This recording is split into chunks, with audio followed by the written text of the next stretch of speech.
All right, we are 1 second.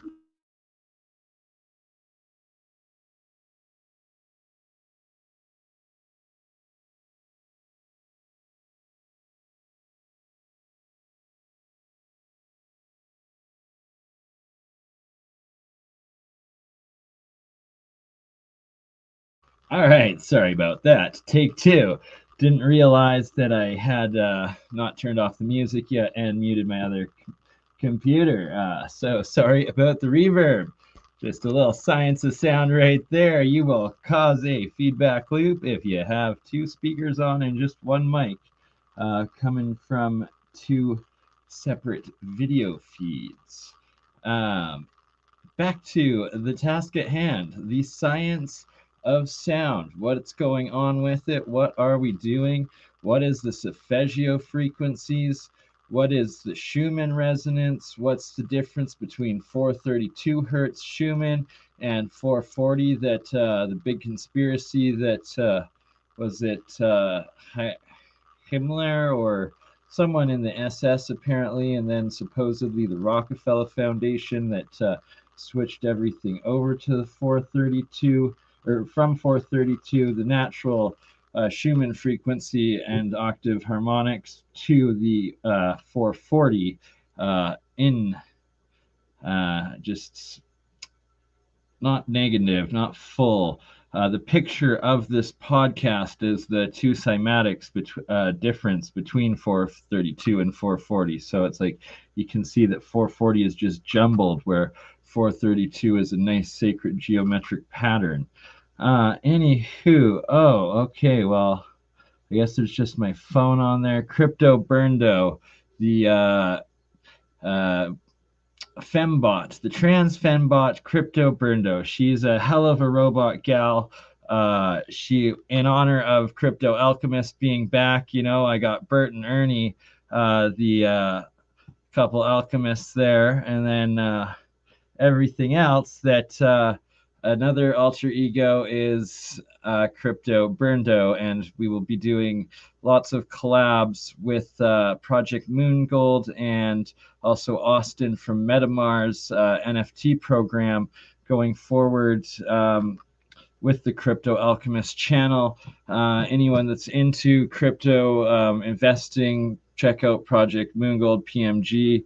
They just Josh and Joji, they're amazing, amazing guys, what they do. Hey, Brian Evans, oi, oi, Jamie Gilchrist, Darren March, of course, Muramye, girl, Kevin Calistoga, Darren Mitch, Just JP, Nigel Betts, Looking,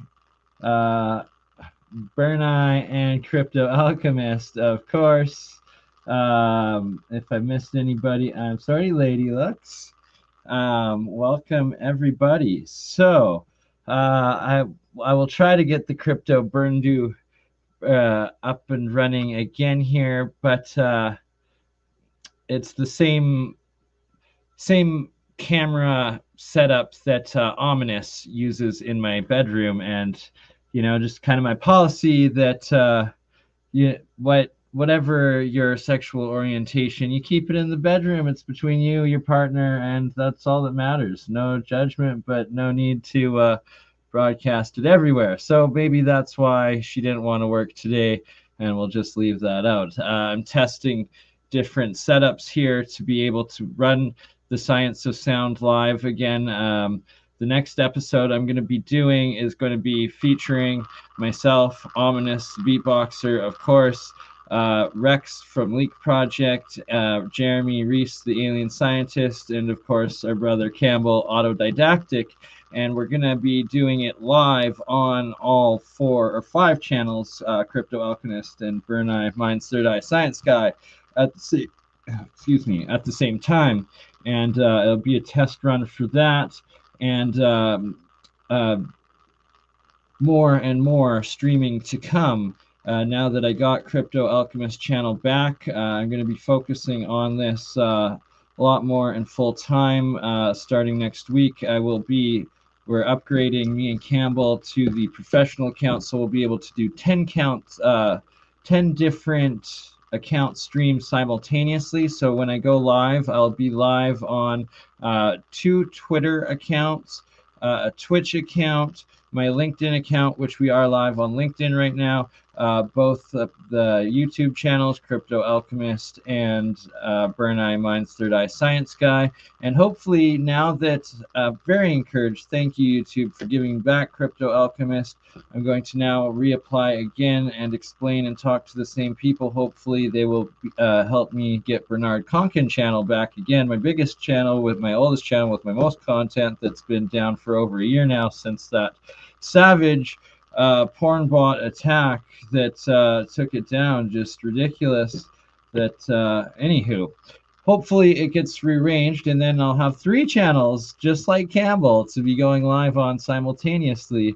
And that's also why we will be able to start doing the Science of Sound live simultaneously on all of those channels: Leak Project, Autodidactic, Alien Scientist, Crypto Alchemist, BernEye, combined with well over 500,000 subscribers, YouTube subscribers between them all. It's actually closer to 700,000, if not, no, way higher, because Cambell's at 65,000 on Auto 1, and then we also have Auto 2 and Spiral Up of his that we used to stream all of them simultaneously. We're going back to that, so when we go live, we're going to be live on all of the channels and just going back to what it was supposed to be.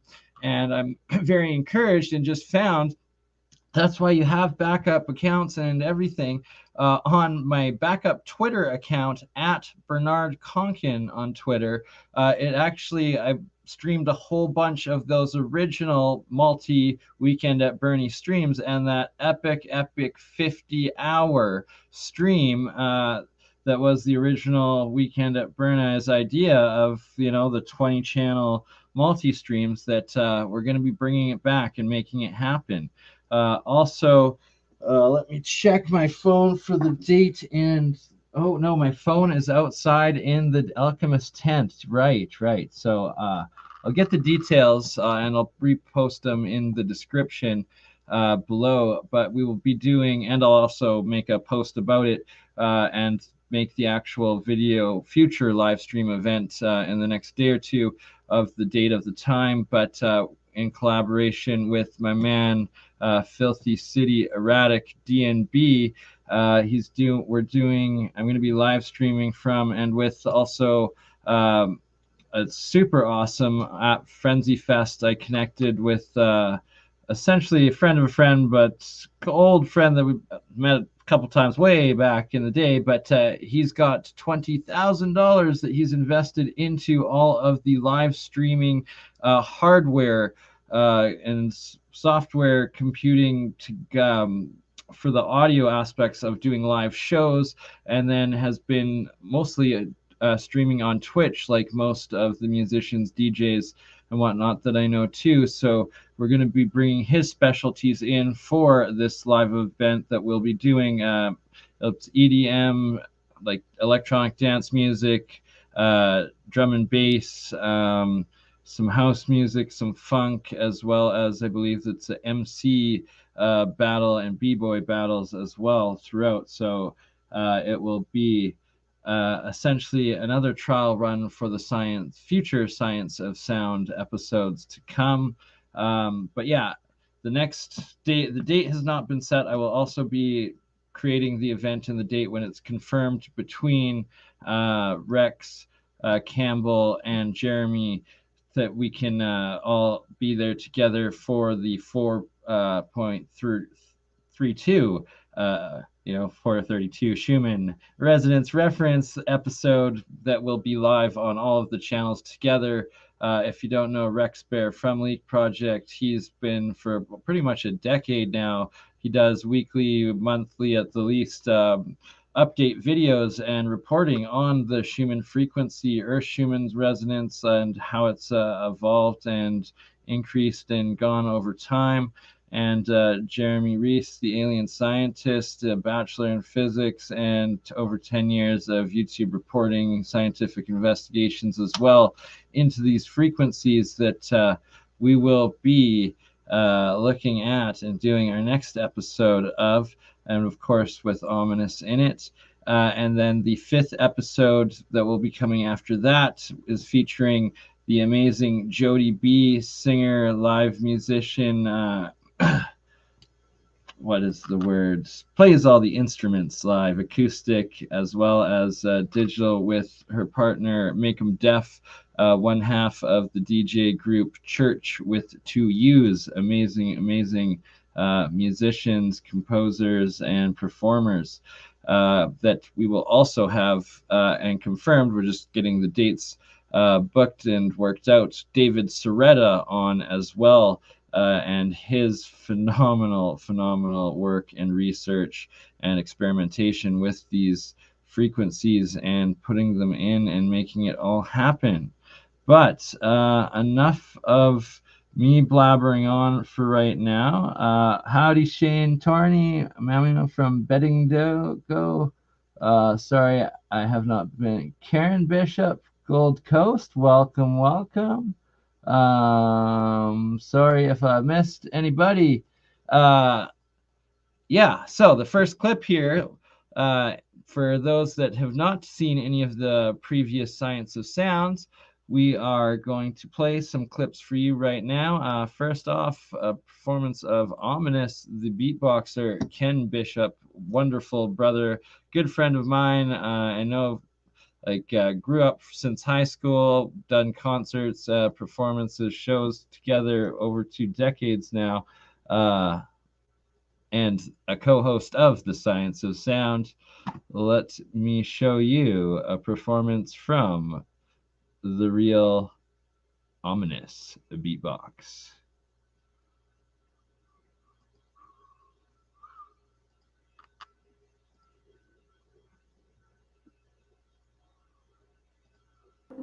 Messing with the frequencies is something I like to do.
Let's change it.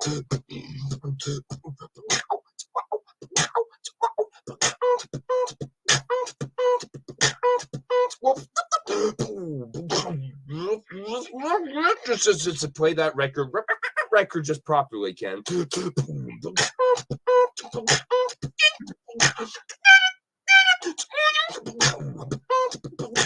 Oh, let's get it just.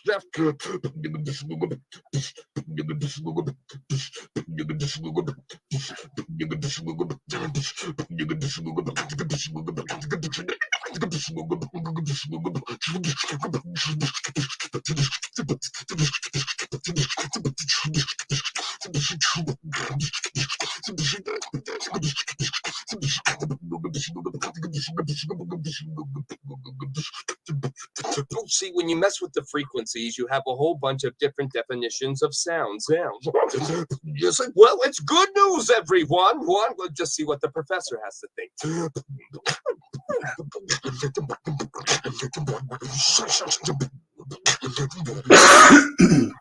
Is it sounding all right so far? I hope I'm not bothering anyone. Echo.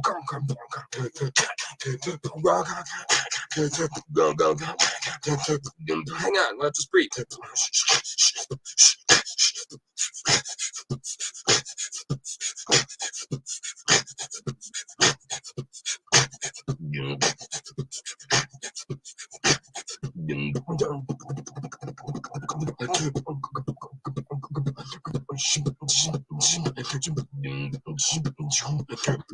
Hang on, I'll wrap up.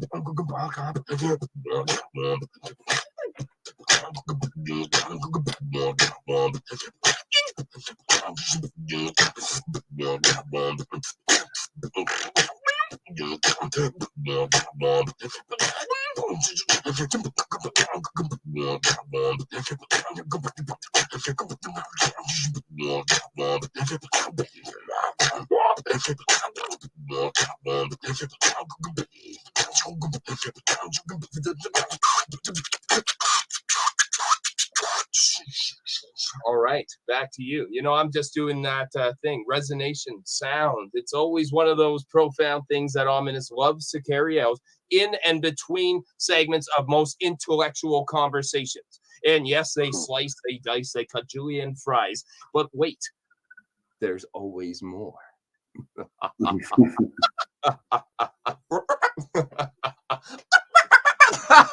You stupid. Hey, what's that? We want it no other way. I think Alice Cooper just ate a chicken. Something happened.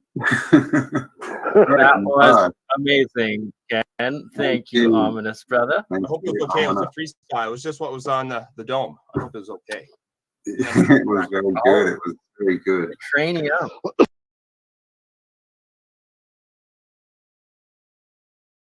All right, I paused that episode there. Ooh, look at this. Fun times. In the office, the studio. So what I'm going to be setting up right away too is the other desktop computers and another screen I've got over here to be able to start utilizing the giant not even a whiteboard, giant notepad. It is one heck of a big to-do list that we've got planned.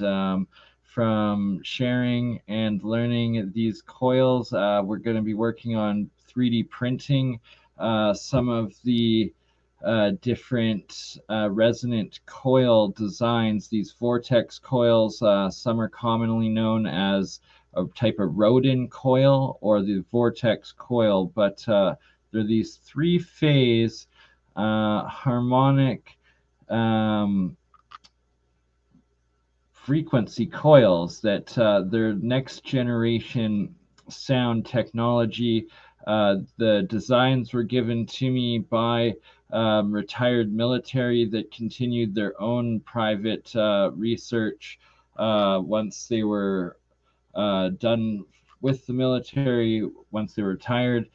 They just want this information to come out and the technology to develop for the betterment of humanity. So that's gonna, that's the main driving force behind all of this, and that anti-gravity is real. Thus, over unity under our current physics model is also real. It's these higher dimensional physics and technologies, and you know, that so many of us have been working on for so long, but now that we're bringing together and learning from each other, especially the likes of Bob Grenier with the Martin Fleischmann Memorial Project and all of his work, and Jeremiah joined the technicians, JP, the alien scientist, APEC, everything, and John Hutchinson, you know, it's all coming together. It's all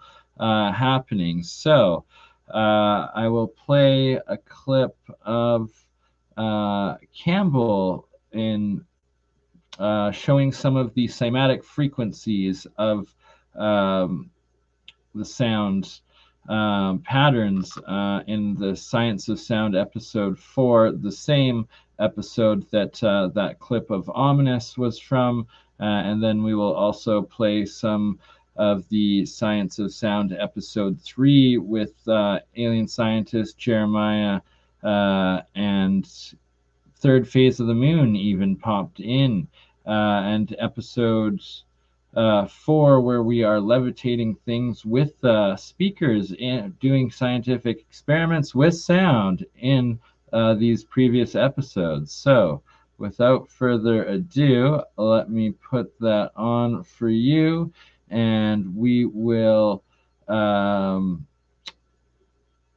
I will continue from my phone on the main screen, showing a little bit more of the art and my electrolysis alchemy cold fusion experiments.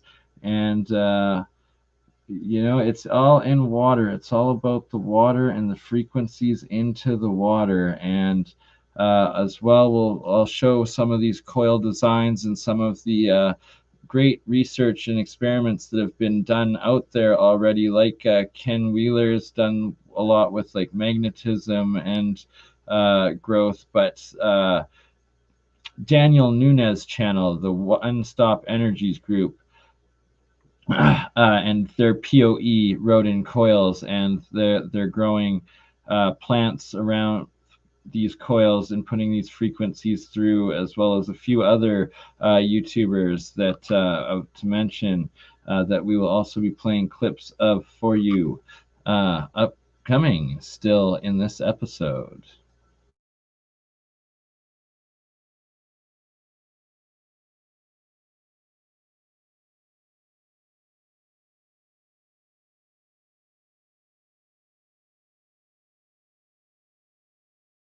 Patterns, geometry that we see everywhere, you know, in star forts, in crop circles, in mandalas that are made, you know, by the Buddhist monks, in symbols, old world symbols. Yes, symbols on Hindu temples, ancient Hindu temples.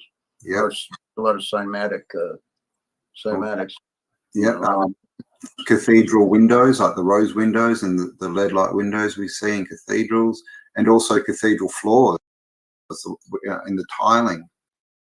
A lot of them have these shapes as well, and these designs. So it's pretty bizarre. And then when you look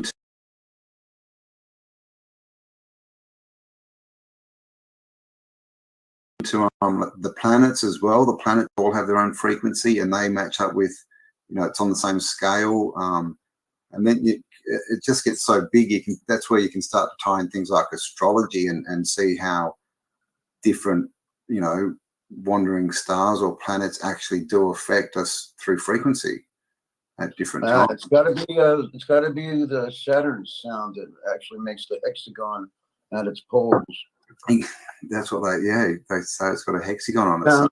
Sound can be a hexagonal shape.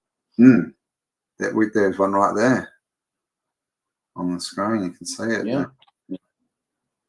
Yeah. So it's all the same. It's like everything we look at, it's really just all different expressions of frequency. It's just all different frequencies in physical form. I don't know if you've seen, but they actually like grow, like these iron filings and like frequency, and like they grow like cities, these little mini cities things. They play like frequency, and these iron filings turn into like these little city forms. It's bizarre.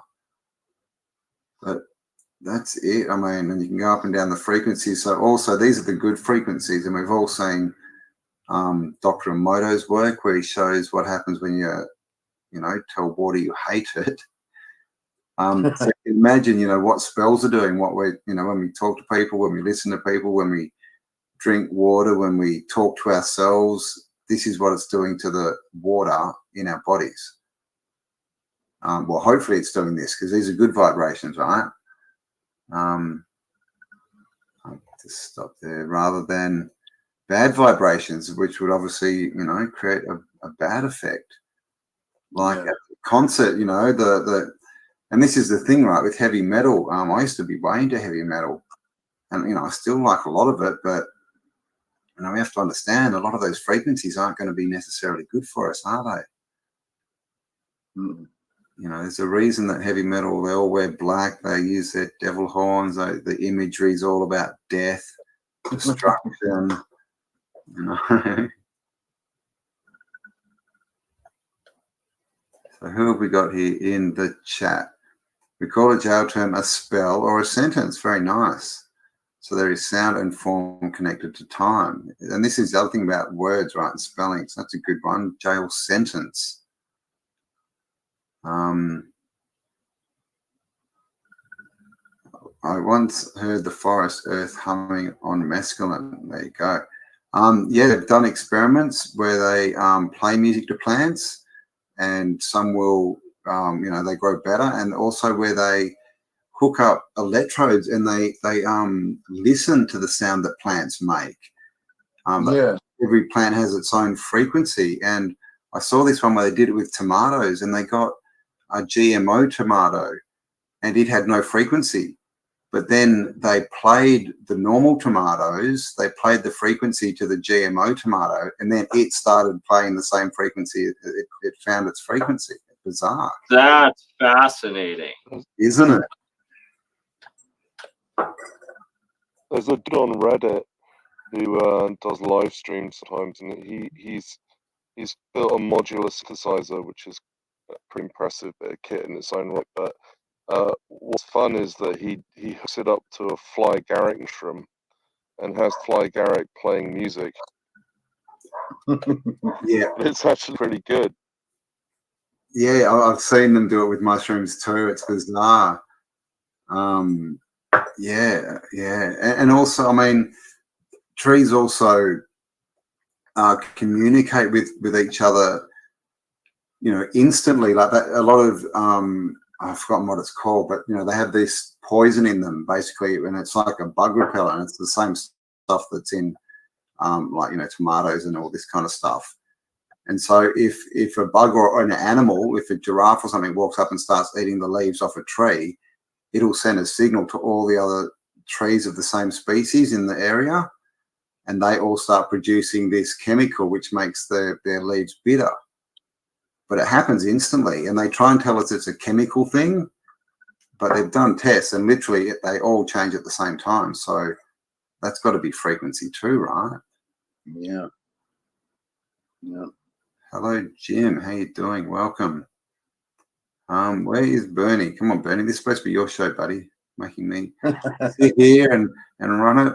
Shoot a thrill, AC/DC.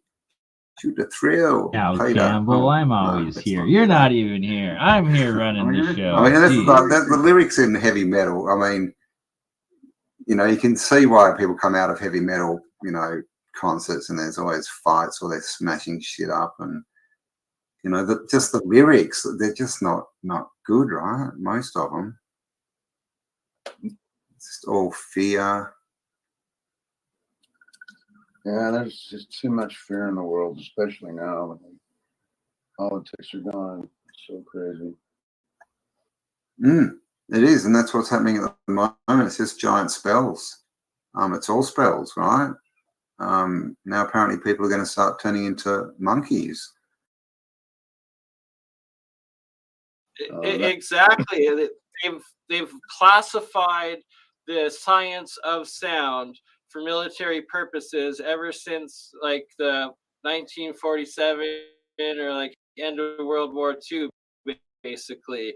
And it's such a critical part of quantum, both consciousness and like connecting to the metaphysics and the spiritual realm, but also in science, development, free energy, electricity, magnetism, and life. And it's that there's these, we've been hijacked by being put on 440, which is completely out of tune with the resonance of this entire planet and the life of this planet. And that's what is so crucial of discovering and looking into the science of sound, what the Schuman resonance truly is, this 432 hertz that is going through our entire planet, all life forms in nature, everything is resonating at this specific sound frequency. And we used to, and all of a sudden now we are not, and we were put off. And like, I think the official story is through the Rockefeller Foundation, and the legend is that it was Goebbels or one of the SS High Himmler, I think it was, that put it through, or whatever it was, discovered this 440. And yeah, the cymatic frequencies, Cambell, if you can find a picture of the difference between 440 and 432, that would be a good one to put to reference. Yeah, it used to be A440. Now it's C440. And I have instruments that were tuned, back in the old days, from the 1800s, and I have seen things move using a cornet or something made from that era. So there's a lot more power to that other tuning. Okay, you have to give me a minute, I think. Hang on. Where are we? So, what do you want? Daniel just said there is actually 440 crucial. hertz versus 432. And so how the beetles and bumblebees and all of the insects, it appears they fly rather through vibration and harmonic resonance, essentially the same technology that this acoustic levitator is using to levitate these 3 pieces of styrofoam, as opposed to actual physical lifting of the air through their wings. And it could be, as insects, are they all vibrating and levitating off of putting out this 432 hertz, as is the Earth, and then canceling out each other, creating this electromagnetic or harmonic bubble, anti-weight bubble, or whatever it is. Well, it could be that insects and birds might be flying due to acoustic levitation, opposed to what we believe to be, what would the term be? Mechanical, I guess. Yeah, mechanical, and there we go. Mechanical energy due to the air. Oh God. Well, I mean, they say, they even tell us that the bumblebee can't fly so clearly. Grebenikov, or yeah, exactly, Dan. Grebenikov, the Russian, Viktor Grebenikov's work. Yeah. During the Soviet times that came out. Yeah. See right there. That this when you look at this sun, compared to this, it is like, you can see this, because it's like to push something, you need resistance, right? You can't push something unless you have resistance. You need the opposing force, or else you're just going forward, right? So you can see in a pattern like this, there's room for things to go out and things to come in. So there's room for 2 forces, where this is just a big blur, right? It's taken up the whole frequency spectrum, basically. So, I mean, giant blob of clusterfuck compared to perfect symmetry. Yeah, and so this is like an interaction, and this is just like that perfectly, brother. Yeah. Oh, thank you. So there you go. That's oh, my mouse keeps dying. I think my batteries are dying. 440 hertz also shows that the sixfold symmetry, the hexagonal symmetry, which Yeah. is a two-dimensional representation of a cube. There you go. Yeah, you can see some symmetry there. This is on a soundboard, so you can see it there as well. And That's even amazing. here. And then, of course, we have like what some like bacteria, protozoa, and cells look like too, like yeah, representation in nature. Yeah, and of course, it's all linked up with color and sound, and which connects light to sound.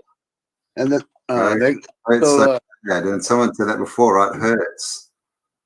If one person is sick with a virus, and that the same resonance of that virus is projected onto someone next to that person, they will get the same virus.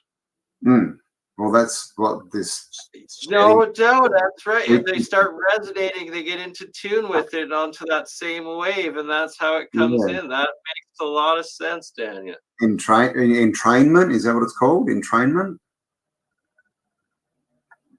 In tune, yeah, I guess same. Entrainment, like so when they get clocks, grandfather clocks and things, and they put heaps of them in a room. That's the term. I did not know that. Entrainment, I think it's called. Yeah, they all start going the same. So there you go. So I mean, that's what they're doing to us, right? Entrainment, training us. Got to go to training, then you'll be in training, right? You'll be in step with everyone else. Yeah. Got to go to the school so you can have a uniform. Sarah never joined and Richie never joined. Sorry, who, what? Nobody waiting in the back room still? No, nobody else. No, it's just two of your cameras waiting in the back room. Okay. Actually, I might switch up to the other camera upstairs. That laptop was better that I had the ominous on, so I guess bring that back up when I get up there. Oh, there we go. Perfect. Yeah. So sadly, I guess Sarah, she.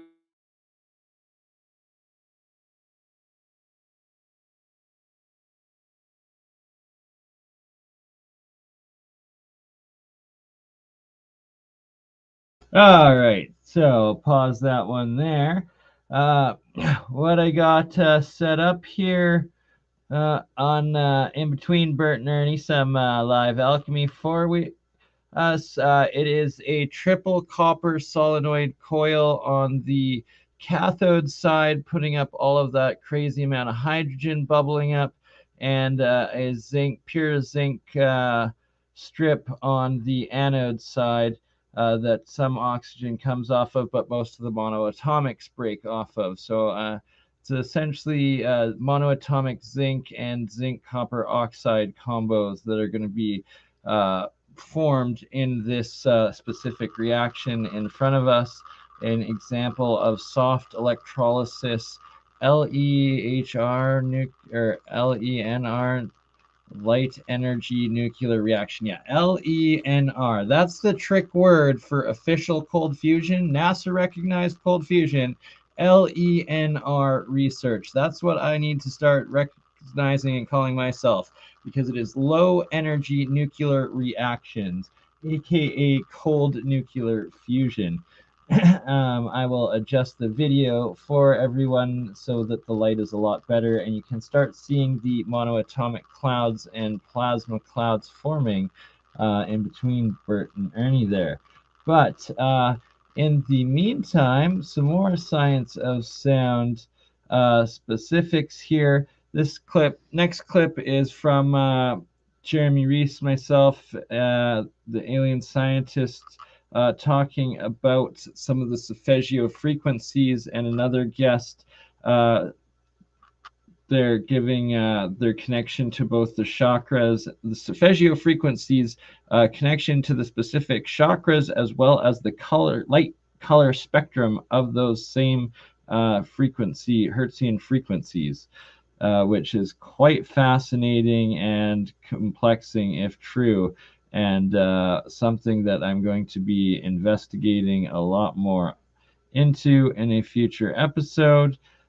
So for now, while I get Bert and Ernie set up a little better, some more Science of Sound on the Solfeggios for you lovely souls joining in right now and in the future. Aligned with it, because there are some that I've seen that have that, and I'm very interested if it's actually the same light wave spectrum as the colors themselves. They are. The colors themselves are what allow you to bridge. So like when you think about the third eye, what they don't teach you is whenever you're doing these meditations, you're supposed to imagine the toroid shape, right? Like you were talking about. Well, the body mimics the planet's ionosphere. And that's where you get the toroidal shape at, okay? Because it's the ionosphere. It's anything that can interact with like the four large forces of nature. You're going to be part of this ionic network. And when you think about the connection through your palms, like Buddhist palm healing, it's through the green, the heart chakra. It's your connectedness to everyone else. So you can make this big network. And that heart chakra even is the symbol of the Star of David, or like the overlapping tetrahedron in a three-dimensional shape. And if you look at like the Merkaba, or like the chariot of ascension that's mentioned in the Kabbalah, the mystical interpretation of the Old Testament, it's actually a 3D fractal landscape generator.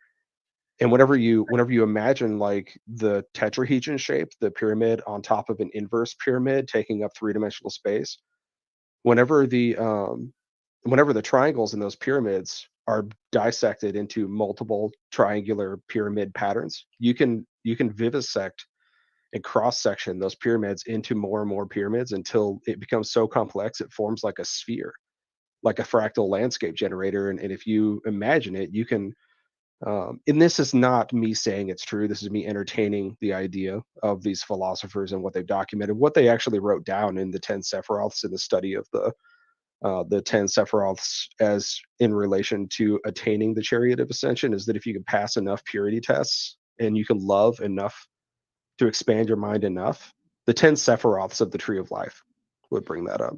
So those, you were saying that those are the spectrum of colors, and then that those were also all of the Solfeggio scale frequencies too. So is each color of light actually one of the Solfeggio frequencies? Actually, if you want to get down to it, I'm gonna have to like send this to you from my phone.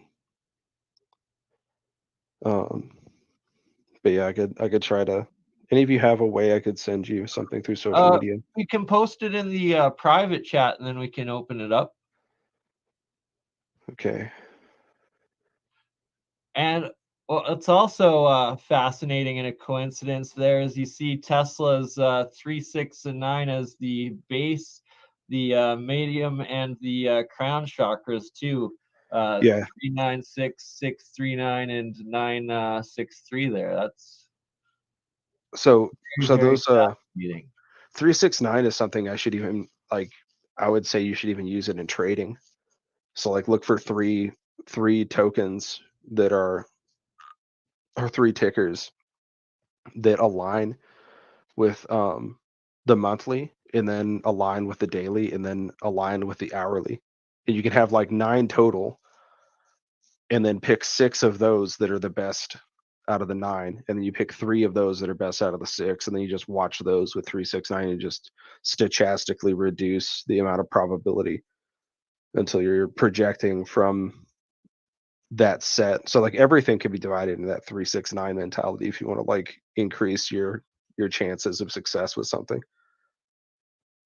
Just make it less and less finite in your approach, and you can reap greater rewards on the output by reducing the amount of collision on the input.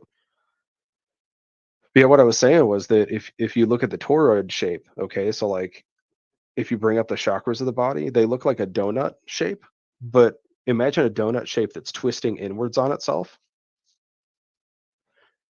In the center, imagine it like a black hole would be, right? So it would just be spinning inwards on itself.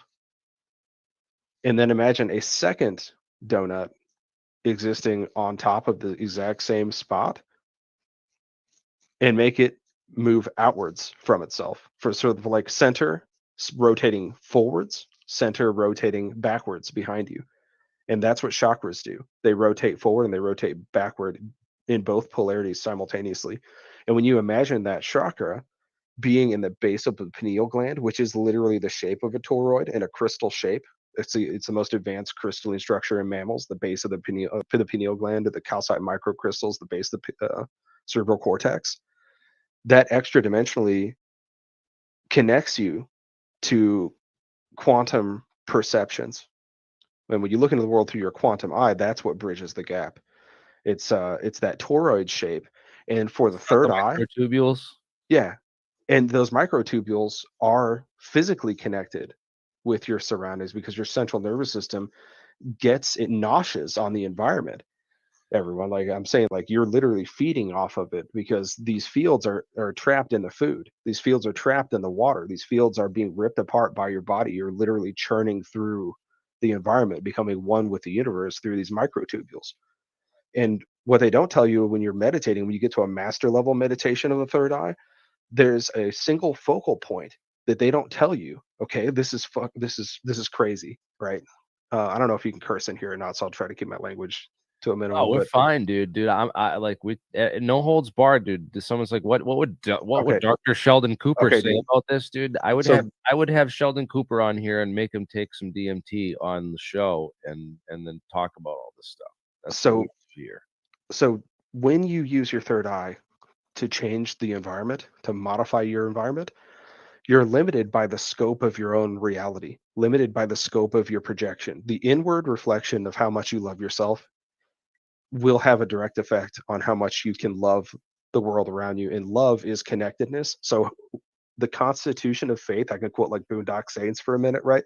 It's not like how far you're willing to go. It's like, do you have the constitution, like the will of faith to go as far as is needed? Right, because that's what LaDuce was saying to the brothers right before they went to go make a mess of things in town, right? Like they brought the M92 Berettas out and shit, like so awesome. But you go back to like what I was talking about with that third eye meditation.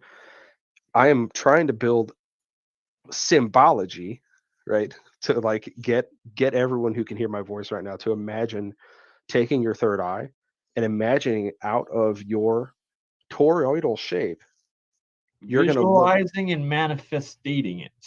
Well, correct? You have to draw a parabolic arc, the shape of a toroid, into another person's third eye. That's how to connect to people when you're subconsciously talking to them. Like if you want conscious control of the central nervous system, you have to draw a parabolic arc in a sphere, in a circle around whoever you're talking about. And when you do that, the way that you make these mental arcs and connections is through expanding your ionosphere and encapsulating someone else in it. So that the two of you now have a conjoined toroidal spheroid shape that's happening subconsciously, and the two of you are joined as one in this universal mind lattice. Wavelength. That's how you're able to identify with the other person's frequencies in those chakras, and you can have a dramatic effect by imagining yourself in that moment during that meditative state while conscious. You can imagine each of your chakras in your palms like they're tuning forks, and whenever you shake your friend's hand, or if you're with your significant other, like when you're first dating, right? And you remember that feeling of like holding the person who you like this is so juvenile, but like imagine that moment when you first hold hands with someone you're interested in. Both of your hands are shaky. You're like the twitchy Tool guy in the Tool videos, right? Like you're uncomfortable in your own skin. You kind of like twitchy, right? And you got the shakiness. That shakiness is the two people like tuning forks trying to find a way to resonate within each other.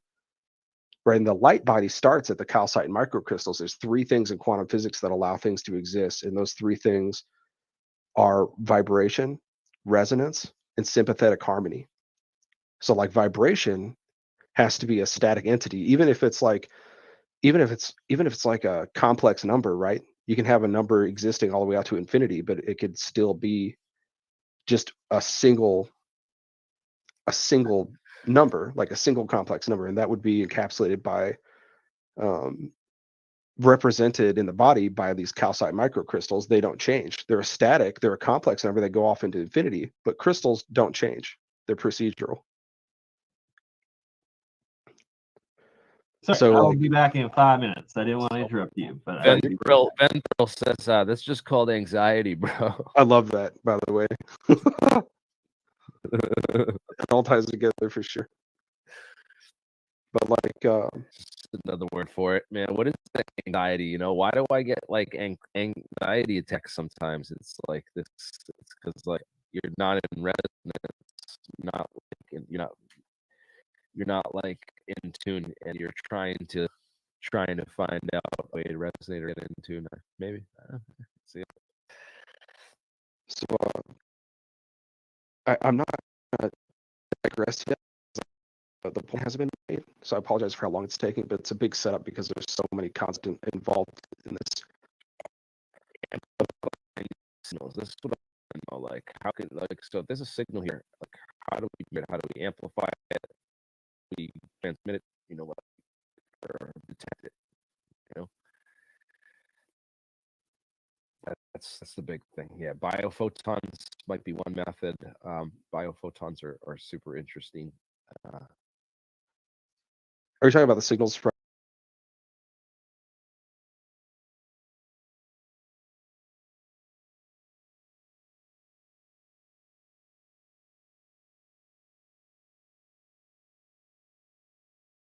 all right, so stop that one there. And yeah, sorry guys and girls and everyone, anyone that has been reaching out and just community in general. I promise that now that I am rejuvenated, focused, and got the go-ahead essentially to be professional YouTubing and social mediaing and all the projects and full-time work going into it, that right away here in the next couple of days, 3 days tops, midweek, I will do a stream that is just about you and just for you, and that you know it's long overdue, and the community that we have formed here and that we are, it's just so beautiful, and it's just I'm sorry to have been absent as much as I have with everything that's going on, but we will do a stream that is just back for all of you, and highlighting the work and the questions that all of you have been putting in, and highlighting others' contributions that all of you lovely, beautiful souls make this happen with. And sorry, little clearing the throat as I had a 420 break there, THC moment, and that is brought to you by Headley, BC. Thank you, Craig, and oh goodness, Sharon, maybe I think it is, the medical growers that donated some THC marijuana for me, that bong rip gave me the pasty throat. Anywho, enough of that. How are all of you? Let's have a little moment between Bert and Ernie. We will have a 1 minute flashback of the Wide Awake show.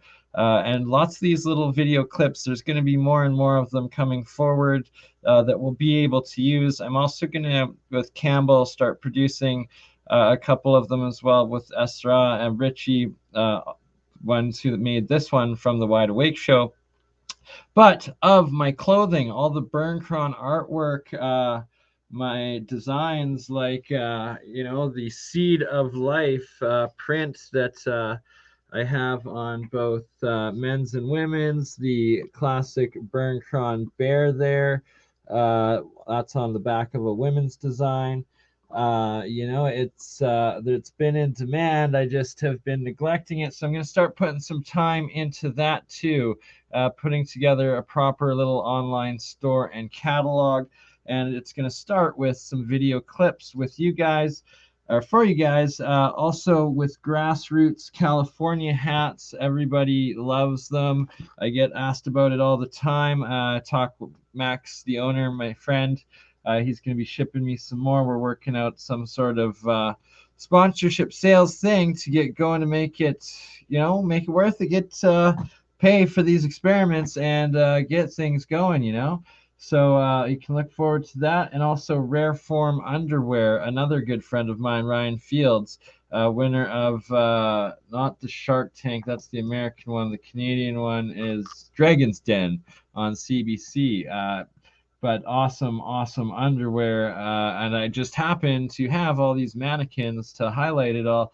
So if you saw the beginning, that alchemy tent outside, it's my former vending tent. So I'm going to set it up as a vending display, and we're going to turn it into an online store.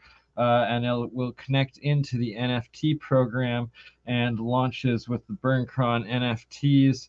And essentially a new coin and so much more to come.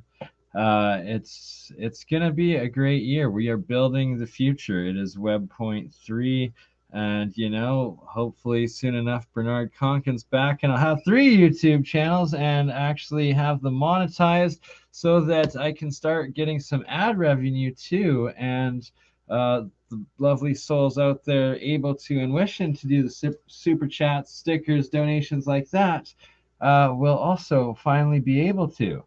It is very, very uplifting that YouTube rolled in my favor, gave me back a channel. So it's like they acknowledged that I'm not doing anything wrong, doing good work here. So time to finally turn it into the next level of stepping it up. And like the links are in the descriptions of these videos, where all future streams are eventually going to be running on Twitter, BernEye, mine's Third Eye 1, my main account, and the backup at Bernie Konkin on Twitter, Twitch, which is at BernCron_BernEye, also Instagram at BernCron_BernEye.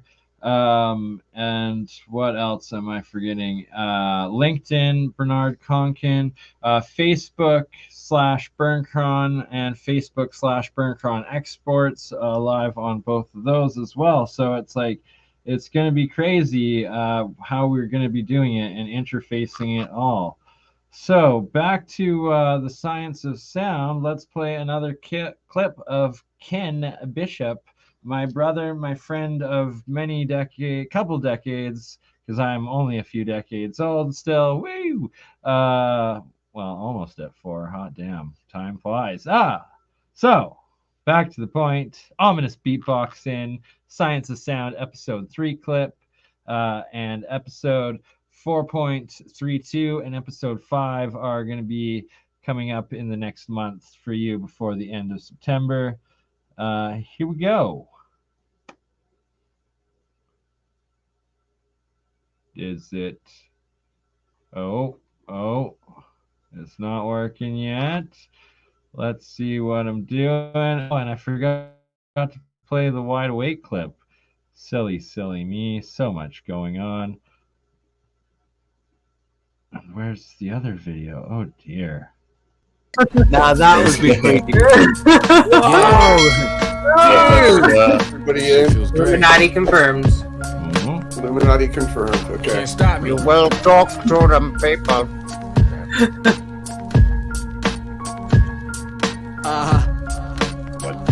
Pragmatic. Be careful, they're gonna take a scan of your eye. Yeah. I like to get inside and drive along open roads. You all saw my pause, let's see your pause. On life, wishing that the gas prices wasn't so high. The lust Buddy, you are absolutely. Sometimes success is deceiving to the eye, cause people say they rich when they just getting by. Television make you think it's something you can buy, but before you get the truth, you gotta sort through the lies. Choose your own path and walk on by. The only true failure is if you don't try.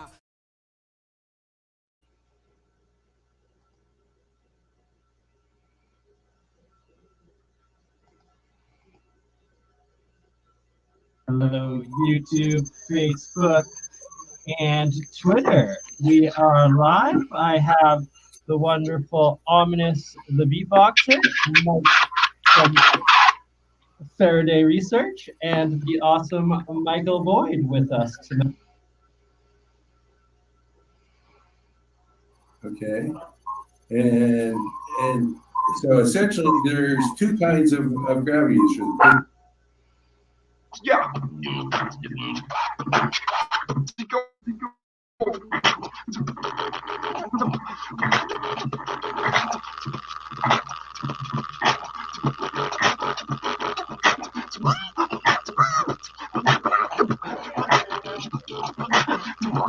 Like Pac-Man.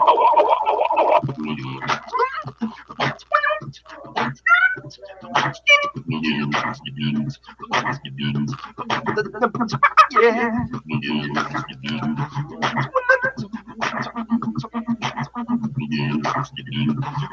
Hang on, let me change just shit. Oh, I thought I had it muted there. Sorry, bad sounds. And Rami, I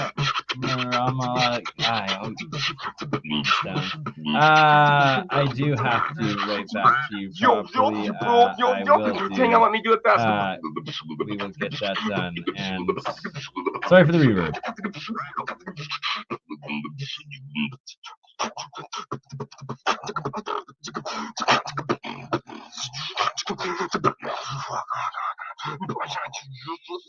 Do you want me to keep going, or are you ready to go on and take over? Oh no, I think he wants me to keep going. No, I don't even know. Oh, okay.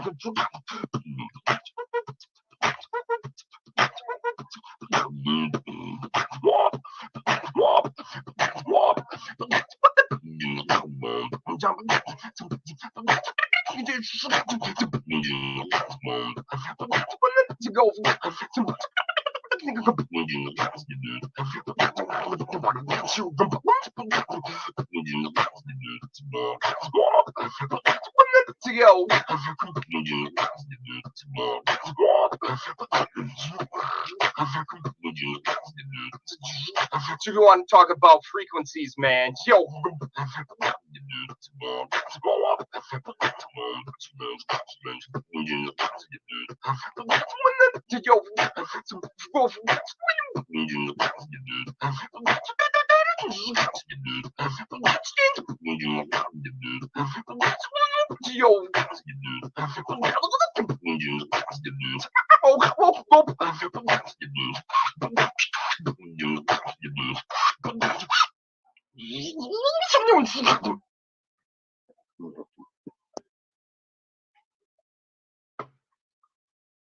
That's science.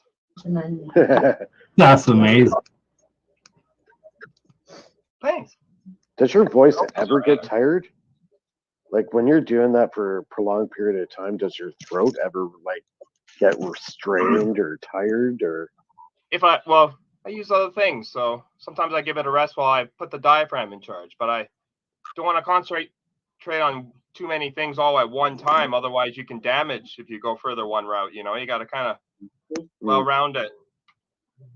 So there's a few things, but yeah, with the throat things, I figured that out when I first started.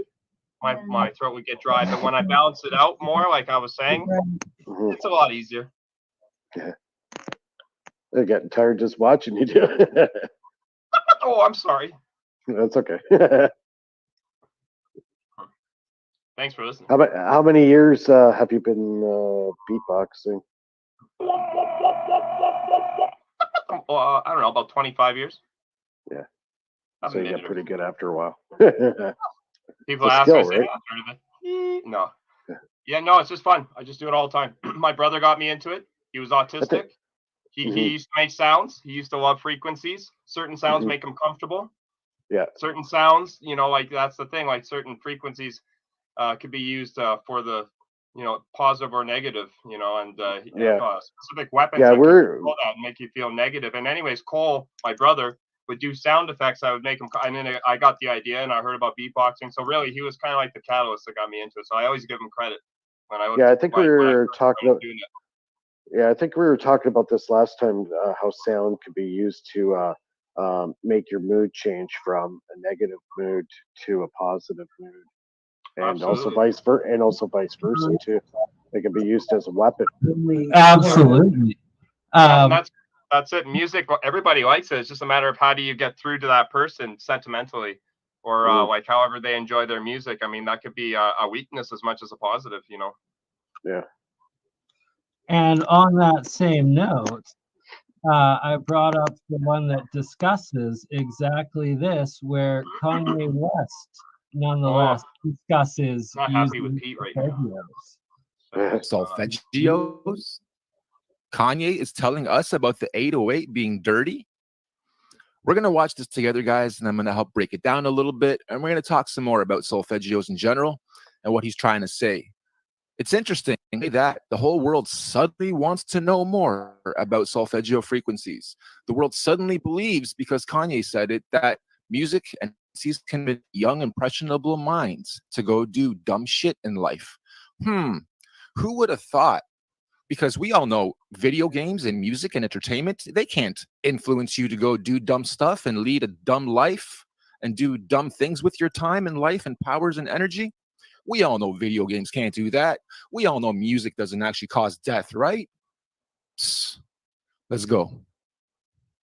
The algorithm, you know what I'm saying? The 808 exists in the lowest chakra of your body. The majority of content that's related to the 808 is killer or sexual content. The original 808s was even off pitch. So that meant it's an actual sound in the track that you don't realize is there that is fucking up your entire frequency. And now today, every time I hear a car come out, it's 808. But if you think about African music and hip hop and what we breakdance to, it was light. The percussion. It was upbeat. It was a drums. All right, so we heard him break it down, and I cannot find the other interview where he's on Letterman talking about solfeggios too. But I kind of want to say, as this is happening, guys, watch out for the hijack. Watch out for any mainstream artist in the next 3 to 6 months or year try to launch any type of solfeggio good vibrations in their music and market it as such, while at the same time simultaneously pushing death and murder frequencies under it all.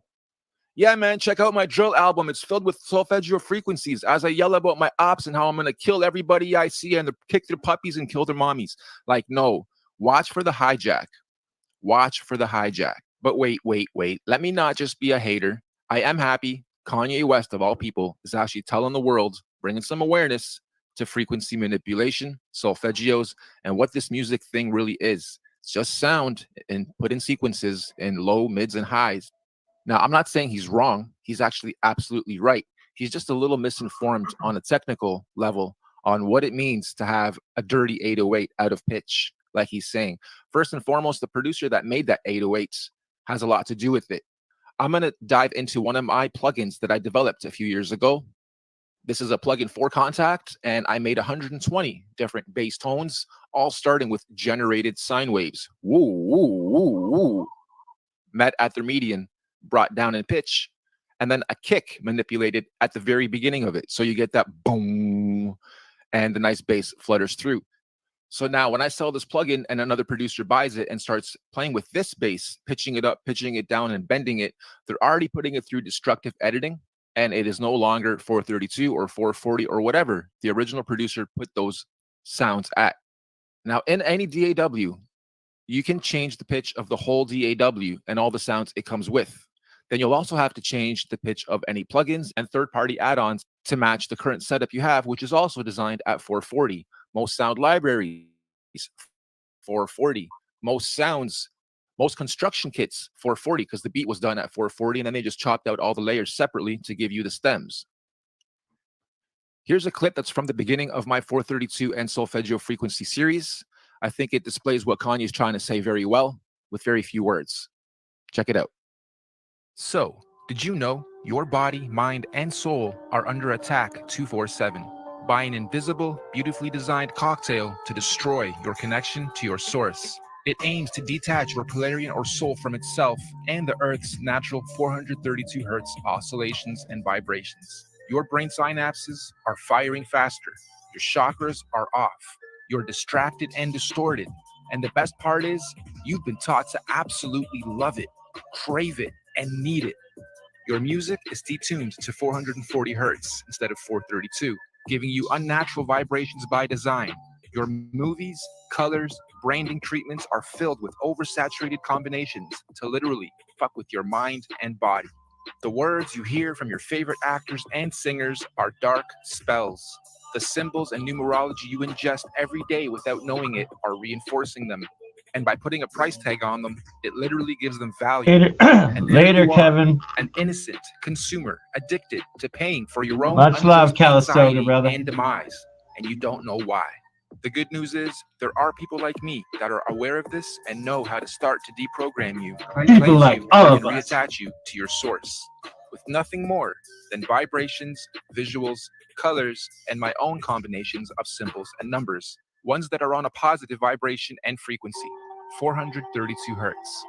All you have to do is listen and watch, and you will not only start to feel the effects immediately, but improve your mood, rest better, and readjust your synapses. Simply listen to and absorb the deep bass, let the mids tickle your soul, and let the highs tingle your brain along with the visuals and colors. Try to literally feel this. And you will also learn to watch and listen to your media and entertainment differently now that you're aware, awake, and back in touch with yourself. Once your mind and soul start getting realigned, don't be shy to start your research on physical cleanses and detoxes as well. On that note, more love and light, and enjoy. Okay, so what is this frequency tuning stuff, and how difficult is it? Well, every DAW can be tuned, like I said, and some even have presets where you can choose from the various different tuning sets that the greats used to use. And basically what's happening is every single key on the keyboard is tuned a little bit differently, and every master used to tune their pianos so that certain notes would be pitched a little higher or a little lower, on top of the whole thing being pitched a little high or a little low as a set. So like I said, I'm really happy that at least Solfeggio Frequencies are getting some shine. I'm going to leave a link in the description. I really, really encourage you guys to go to my Solfeggio Frequencies playlist, go through them one at a time, and at least read the description area. Each one has a very good, detailed, thick description of what that frequency does to the mind, body, and soul. And in the near future, I'm probably going to update these as I've discovered a lot of new intel on these Solfeggio frequencies tying to much more than the chakras in your body. They tie to parts of your brain, your blood flow, this ecosystem, the luminaries, parts of the atmosphere at different heights, this whole world as a whole. On top of the 432, the solfeggios play a huge part in everything. Parts of food, parts of plants, everything. So we're going to go to 396, as that would be the one Kanye's referring to for the low 808s or any bass tones, really. And all I'm going to do is drop this here and read with you guys. 396 hertz solfeggio frequency music benefits include turn fear and grief into joy, get rid of butterflies, anxiety, bad vibes, feelings of nervousness, guilt, stage fright, any negative emotions. Digital detox number 18, we focus on 396 hertz in 8D. 8D meaning it'll fluctuate the sounds from left ear to right ear on every layer at different speeds, giving you a very stereo image feel. If you guys really want the benefits and effects of this, put yourself in the middle of two big speakers, hopefully that have good heavy bass, and literally soak yourself in these vibrations, okay? You need to physically soak yourself in these vibrations. Having little earphones in your head is great, but the body getting its full effect, you need to vibrate your blood cells. You need to vibrate your whole body with the lows, mids, and highs for this to have an effect, and it needs to be done for at least 10 minutes.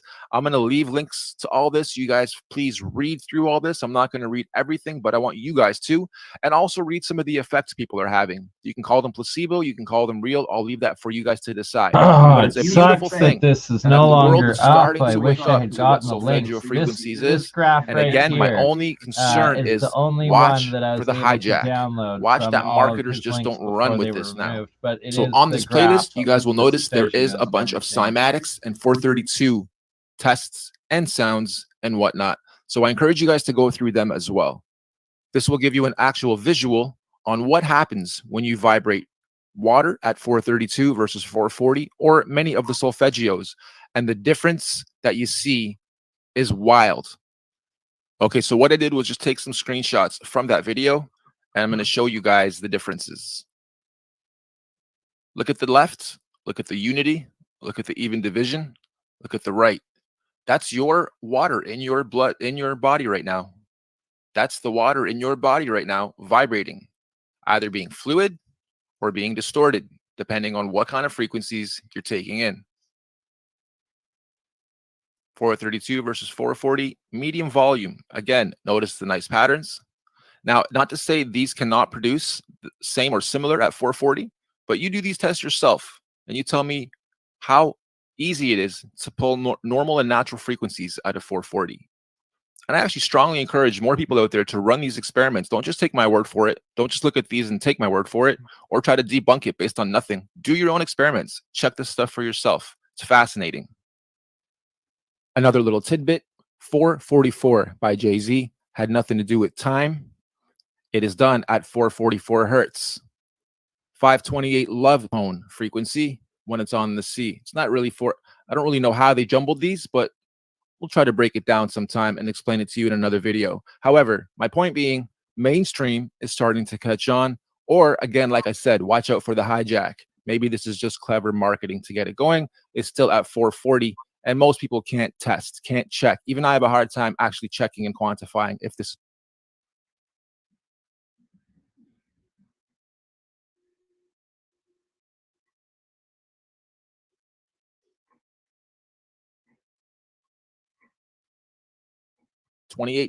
But in the near future, out of my own curiosity, I'm going to get this track and I'm going to test it myself.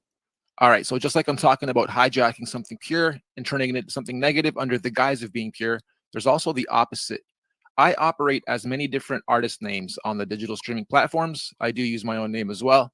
And you'll notice I do a lot of 432. My top track is actually 432. So album 432. But there's also the reverse, where I do modern music, but I don't tell people these are all Solfeggio. If you can broadcast, music is frequency programming. Music is frequency. What frequency are you being fed? If I play with those frequencies, right, I can target certain parts of the mind, target the frequency to go to certain parts of the mind, and I can literally, if I want you to astral project, or if I want you to go to sleep, or if I want you to go into a meditative state, I can make my music do that.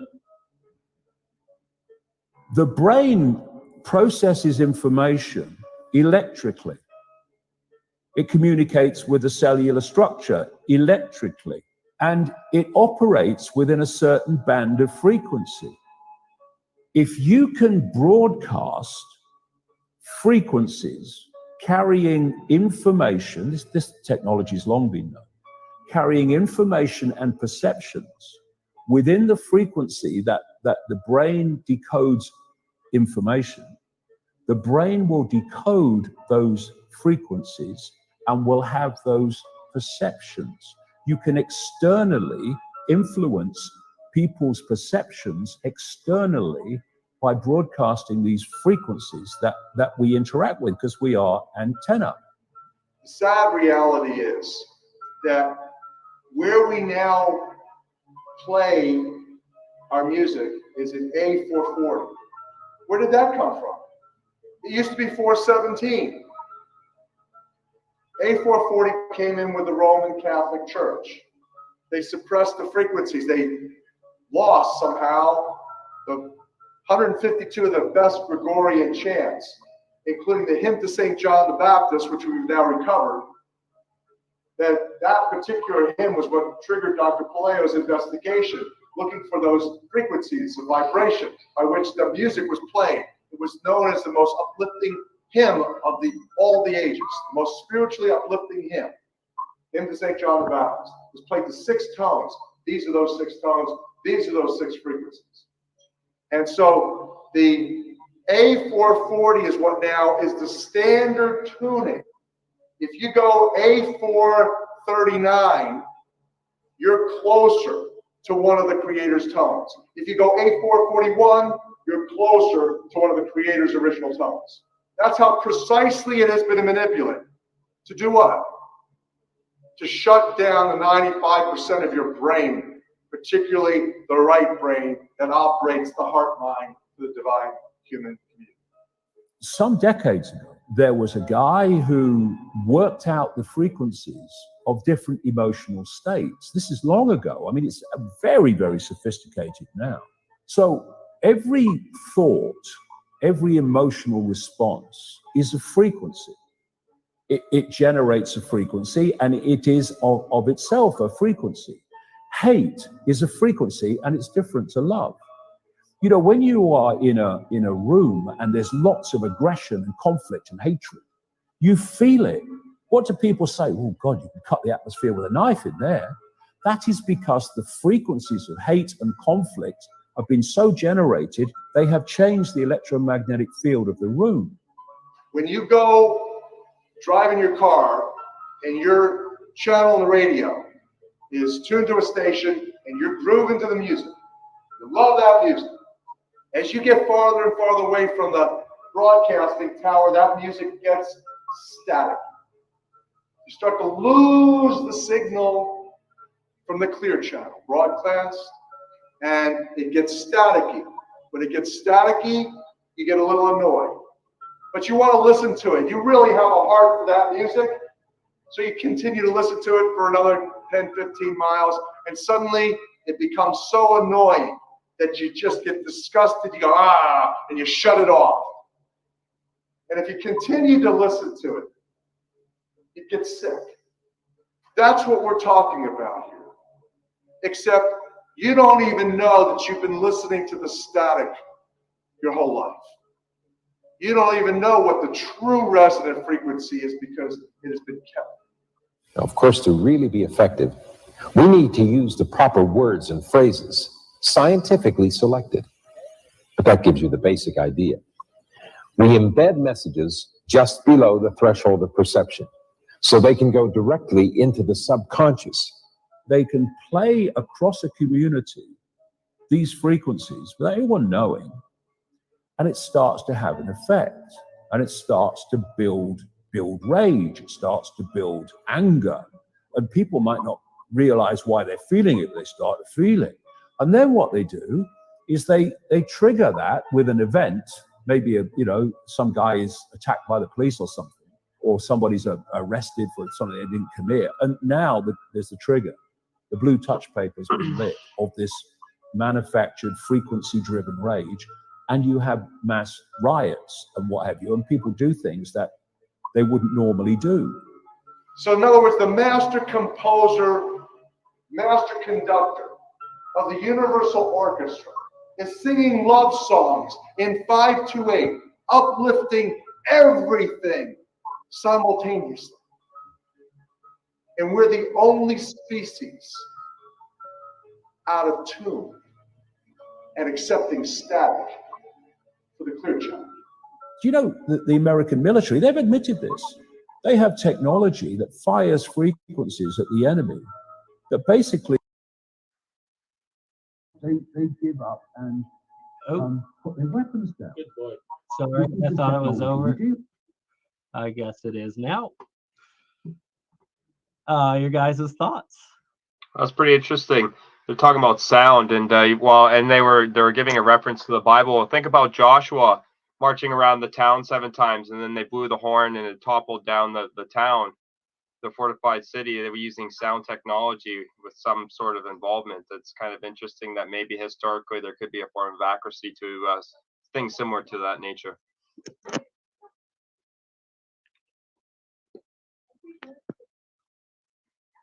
Yeah, and also the frequencies I use in my structured water, I use 528 hertz and 432 hertz. And those are the frequencies I pump into my water. But it has to be neutralized first. So I have to put it through a set of high-powered magnets to neutralize the water frequency. And after that's done, then I reprogram the water.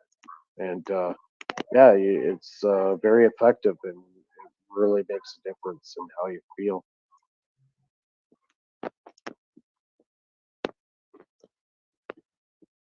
Very fascinating things, and I like how he's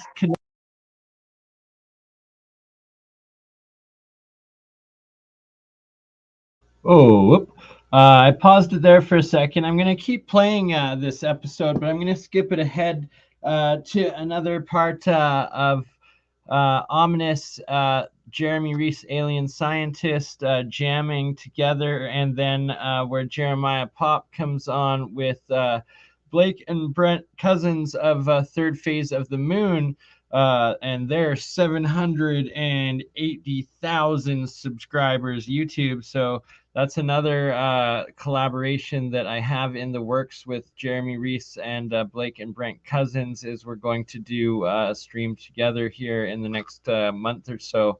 And there is, if you check out on my BernEye channel, in the video, not the video section, the playlist sections, the playlists of my guest appearances, I have been on the Third Phase of the Moon once before, and we'll show you here where they're talking with myself, Jeremiah, and Jeremy Rys about our levitating matter with sound waves and the experiments that we're doing in these episodes of the series Science of Sound. Connecting, that was Norb's World that we were playing. I posted the links in the chat for everyone, but I like how he connects sound and color, and how that they are actually both frequencies that are the same.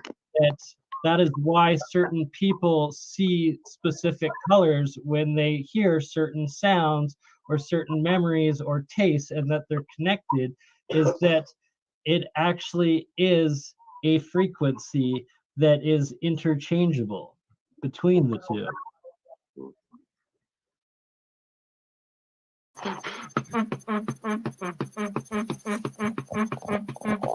Hang on.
That's gold. Gold in the name of science. In the name of science.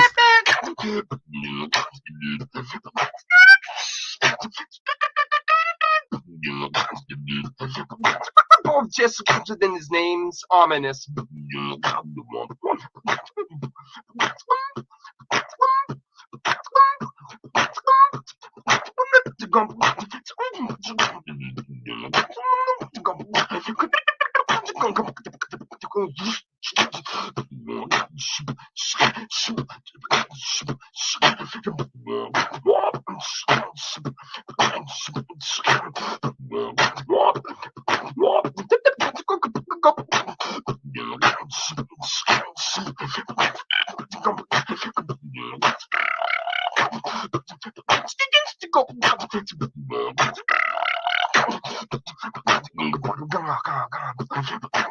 Just breathe.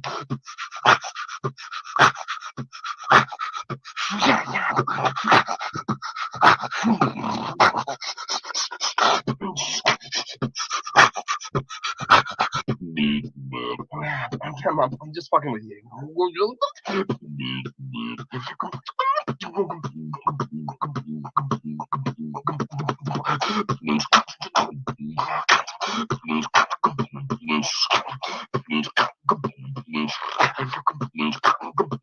Yeah, come on.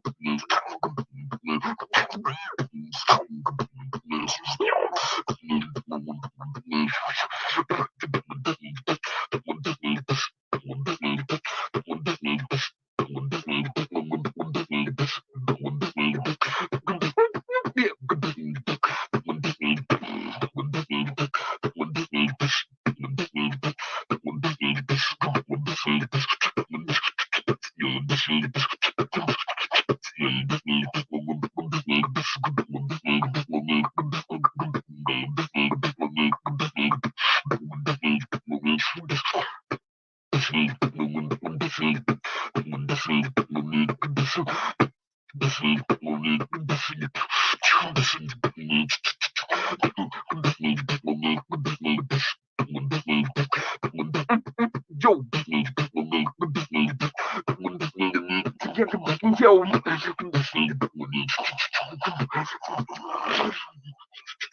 Back to you, Bernie. That was freaking amazing. Back to me, Bernie. Right. Everybody is absolutely loving it. Okay, as long as they didn't mind it. Oh my goodness, no. I'm sorry, can you start over again, please? I could if they want me to, but I don't want to be annoying because I know how.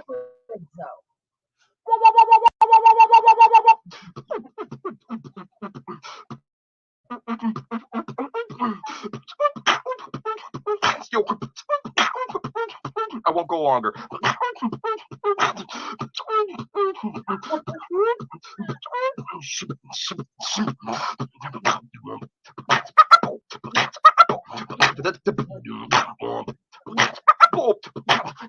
So good.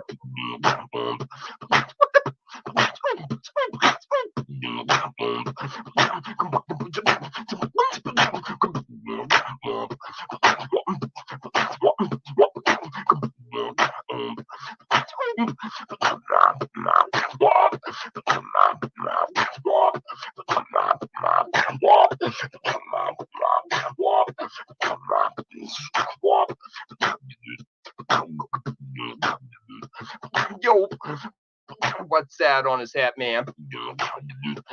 He's a scientist. What is he doing with those beakers? Break him.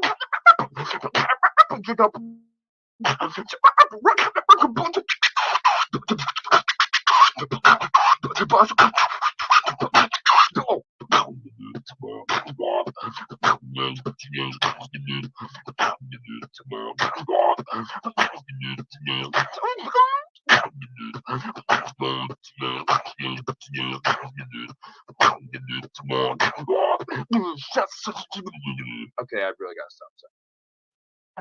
That was just so amazing. I think you've left everybody. Okay. So I've put it on mute there so I can kind of talk over it and give kind of some pretext to what we are watching. Oops, sorry, wrong window. There we go. Perfect. So in the bottom left screen here, you see the Michael Boyd one with the 2 levitating pieces of styrofoam. We also did aluminum, and then I also, this is the 3rd Science of Sound episode. In the 4th one, we also do aluminum, and I do some of my monoatomic elements when Mr. Boyd's he sent me one of these acoustic levitators, and I hooked it up and used it in episode 4. And then I'm going to fast forward here into later in this episode 3, where Jeremiah from Join the Technicians joins in, and he had built his own little acoustic levitator all on his own out of little parts that he had around the lab. And both himself and Boyd started. They were only these little machine ones when you buy them off of Amazon. That's what Boyd sent me, and what's on screen here. They just give you some styrofoam to mess with. But I stated that I could guarantee it would do a larger a mass of aluminum balls, and then they tested it, and sure enough, it did. So we were actually doing real science, cutting edge science here in these progressing podcasts. And it is an awesome thing to be. So with that context in mind, I'm going to fast forward this episode through 3rd episode that we're currently watching to the 3rd hour of it, where we are joined by Jeremiah, Jeremy Rys, Blake and Brent Cousins, and continued with Michael Boyd, Faraday Mike Research, and Ominous the Amazing Beatboxer, and Blake and Brent Cousins' 3rd Phase of the Moon. Do it with photons and light, and do it with light, because you can movie magic, people, ladies and gentlemen. Wonderful. This is the business. This is like how they suck the cattle up into the UFOs. Could be. That's an interesting story on its own. I think that's actually, you know what? There was an incident like that happened up in Aurora, Ontario, Canada, back in, I believe it was the 60s. Oh, really? And, there's a couple stories in Canada with UFOs. Yeah. Yeah. They're fascinating. They're really cool. They were into barbecue too. they were the barbecue. Well, they have the ones reported where the organs are missing, but they also have some other people that have some other explanations for that as well. So it's debatable. Oh, maybe aliens just like barbecues, huh? Yeah, I think that's it. The proof is, see, I'm an archaeologist, and so when we find bones, that's the first thing we look for is for cut marks or a saw cut bone. That's proof it was a lesbian mounted right now. In those years, have you found a giant skeleton? A giant skeleton? No giants. Found a lot of cow skeletons and deer and horses and cats. But have you dug up any ancient mounds or pyramids? No. I have had I have dealt with human remains. Oh, really? Yeah. Apparently, there's a lot of hidden pyramids in Serbia. In where? That's cool. In Serbia. Wow. Yeah. Yeah, and Bosnia Herzegovina. Yeah, part of Serbia. Well. Oh, in Serbia, there's a bunch of hidden pyramids. Yeah, the Bosnian pyramids, and then it connects up through all of Serbia. And are they aligned with stars as well? Well, a lot of is that why we bombed them? Yeah. Hey. There's also a bunch off the Crimean coast. Aliens. Love it, Jeremy. Love it. That's good. It's an interesting character. You should see him now. That's all I gotta say. Oh, I like that, Bernie. Where's that place called again? Earbuds in. This is the Medicine Hat Badland Guardian. So it's actually Medicine in Alberta, Hat right by where I live. Only 100 kilometers. Cool. He's got iPods. Yeah, he's got earbuds Right, in. yeah, How did they actually- predict that they were going to have the white? That's not an earbud. Well, it's an oil derrick, but this photo Yeah. got famous known as the Indian earbuds or the Indian iPod. Yeah. Yeah. Yeah. You know who introduced those to him? This is like an Steve Apple Jobs advertisement. is looking down. waiting to happen, dude. Steve Jobs No, it looking was, down and smiling. You're gonna see this It on was like John Teeter. subway ads in New John York Teeter is City, like, hey, I went too far. iPod. You get the joke? Get the joke? Okay. John Cena and the Where the fuck Butterflies. I is missed it. earbuds, dude? Sorry. Come on, man. John Teeter, the time traveler. I'm telling you guys. I have a theory. Of all the John Teeter lore, I think the most interesting piece of media release that is posted by him was this picture, a very low quality picture of a laser beam that is passing over the top that was curved? of the head, and Yeah. it's making a huge curve downwards, which I thought was particularly interesting.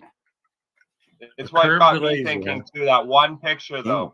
That one picture. It was, yeah, it's neat. You know, I wonder if you can find that. You can find that laser beam picture where he's trying to use that as a It's justification. just a regular dude, and it's going like this, and it's curving. Yeah, you're right. But I don't know. Can you do like tricks with that? Like, can you, like, you know, like I'm always trying to figure ways. Like, I want to believe, but I'm skeptic, so I always want to try to find ways to disprove it. So I wonder if there's ways you can curve that beam, like with the photograph. You know. It was in the late 90s, early 2000s, so it'd be harder to do. That's the thing. The older it is, I think, the harder it is to fake it. It's easier to fake it now, but back then, if you can make it like that, it makes you question it a little more and investigate a little further, I think, you know?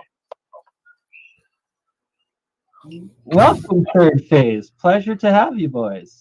Hey guys, what's up? Looking, everybody's doing some exciting stuff here, man. You started off just doing a little jam sesh, but man, I'm seeing some pretty cool. Well, you know, we're gonna have This is to kinda end it cool. with an epic jam sesh with all of you guys now that you're here. Yeah. Brett was just saying maybe we're recording some music, but we don't have any lyrics on there. Maybe we could just send you that that track that we just jammed to, and then you guys could I don't know, come up with some lyrics. Might be fun. It's always good to start something from scratch, though. No reference. Start something from scratch. That's always the best way to go, and then it's just fun. It's pure creativity. Yeah. Give me a topic and I'll just go, dude. Like I do that all the time.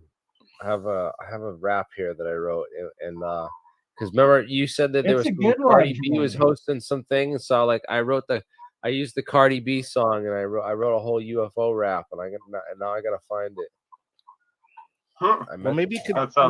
listen to this music and come up with the lyrics, and then we could send it over to Michael so he could sing it. I don't know. Michael Rozier from Dark Hour Paranormal. He's our lead singer for our band. Oh yeah, yeah. Have you ever seen any of our music videos? I see a couple of them. Yeah. So my ultimate goal is to actually follow up. I have been following up a bit with drummer. We did that album in a month. And we did Jeremy, the 12 just songs, everyone's 5 music busy. videos, and it just came out of we nowhere. will We're be we hopefully dabbled by with the the guitar episode 15 years 6 ago, with and played Jody with it for about 5 years, but kind of 10 years Deaf from church ago, we kind of gave it up. Just like also be on there's so many Third great Phase, and then musicians it'll out be there. We're not over gonna 1.5 million subscriber be able to base do anything that of substance, but we for will be some broadcasting reason, live. after we got this thing, Your music is soul, brother. That's all it needs. All music, just that rhythm mixed with soul.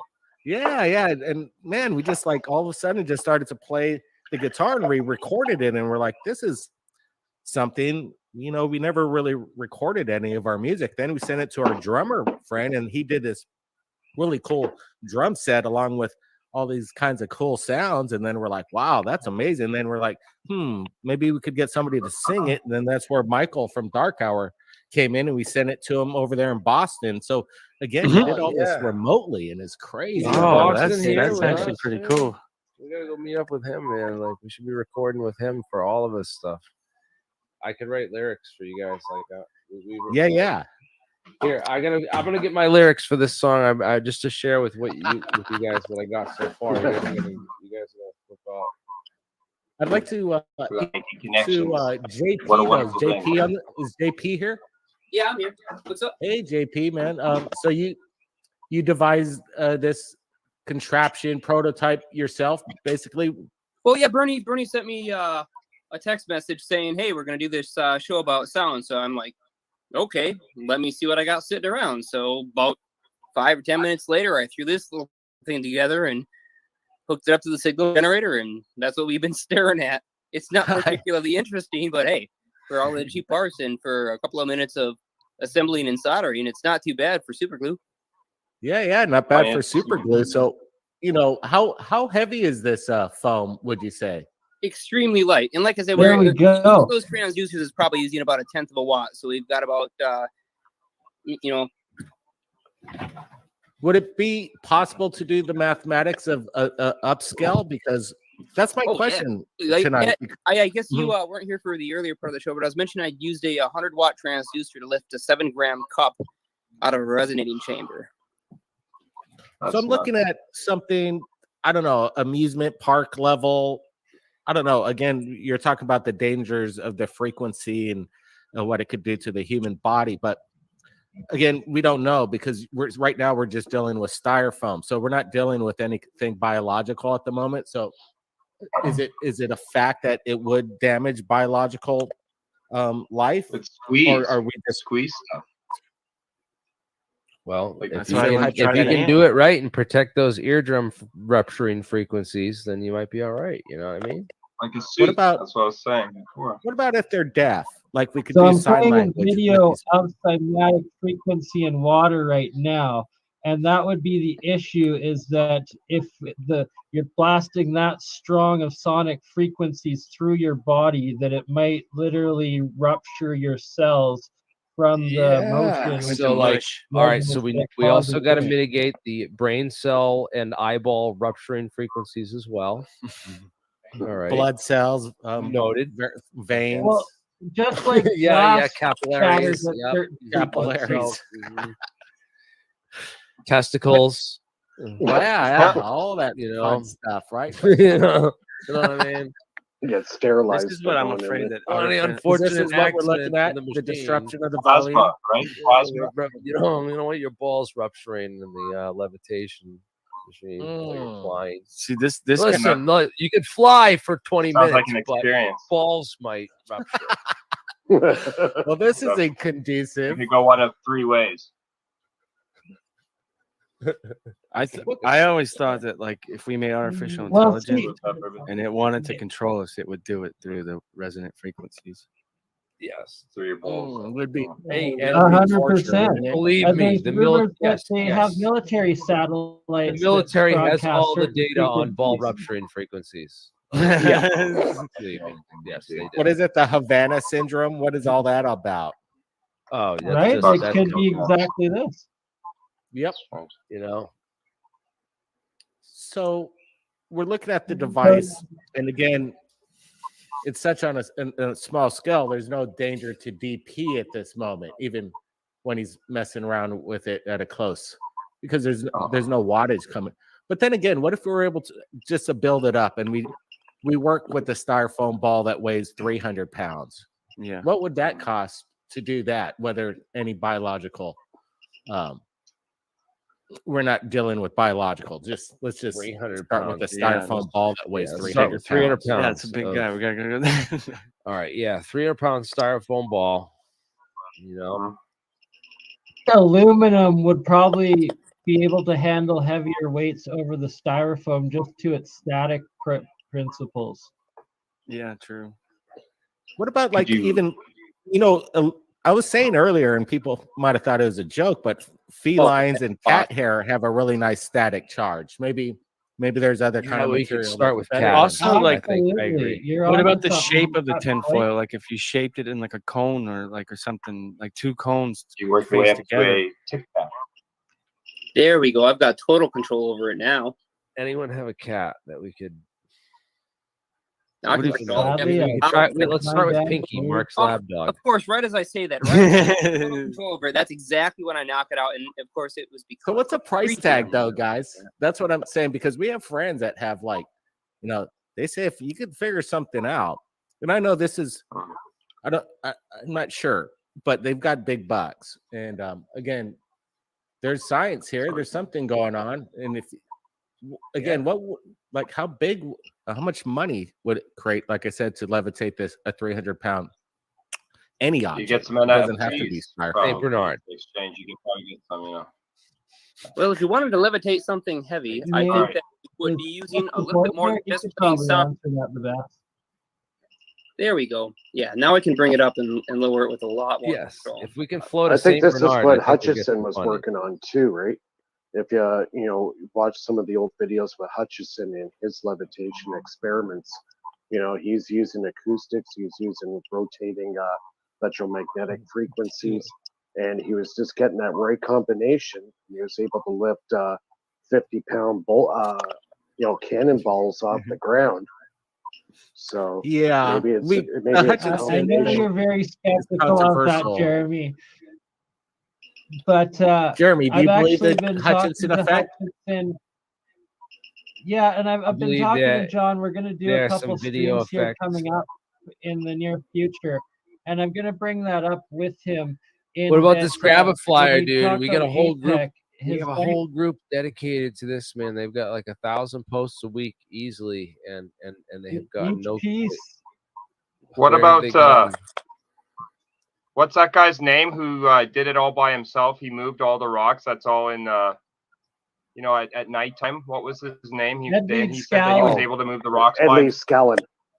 He did it for his So what do you think girlfriend that about- never came home. Yeah, the 60. Yeah. Yeah. Now that's pretty crazy.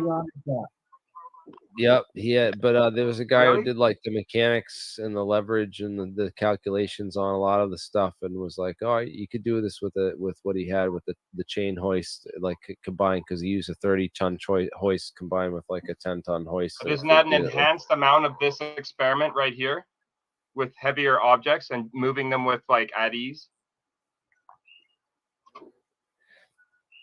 I don't know, because there's been talk about like this, So goes like, the story, though. but how do you do that? How has anyone By has yourself, anyone just done like this? 5 foot. Hey guys, Barely I got to 5 feet. split. going It's through. good talking to you guys.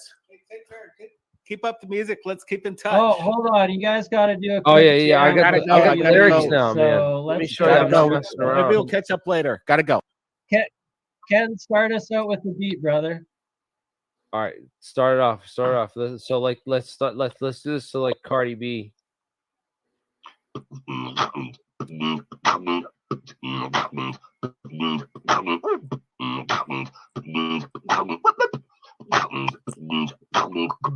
Secret ties and government lies.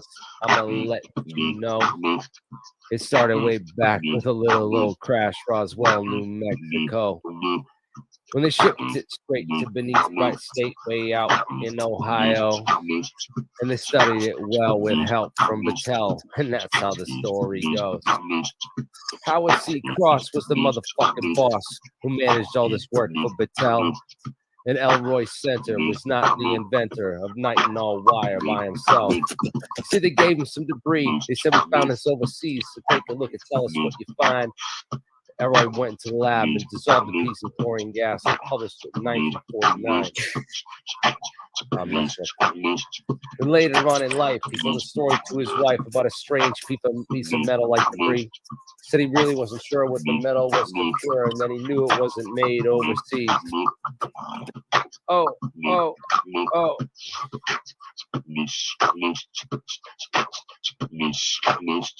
Marilyn Monroe, we all know that hoe. Well, someone all told her about the UFOs. Some say JFK got slayed by the A to protect what the NSA knows. But the tech was key from alien debris, and they shot anyone who told. And the NSA and the CIA are exactly Roswell old. CIA.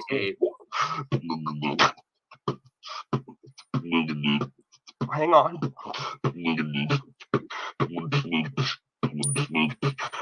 Oh wow! When they stage their group, they try to bury the truth they told to that silly girl. They know it's government proof of a secret truth, and that's who really runs this world.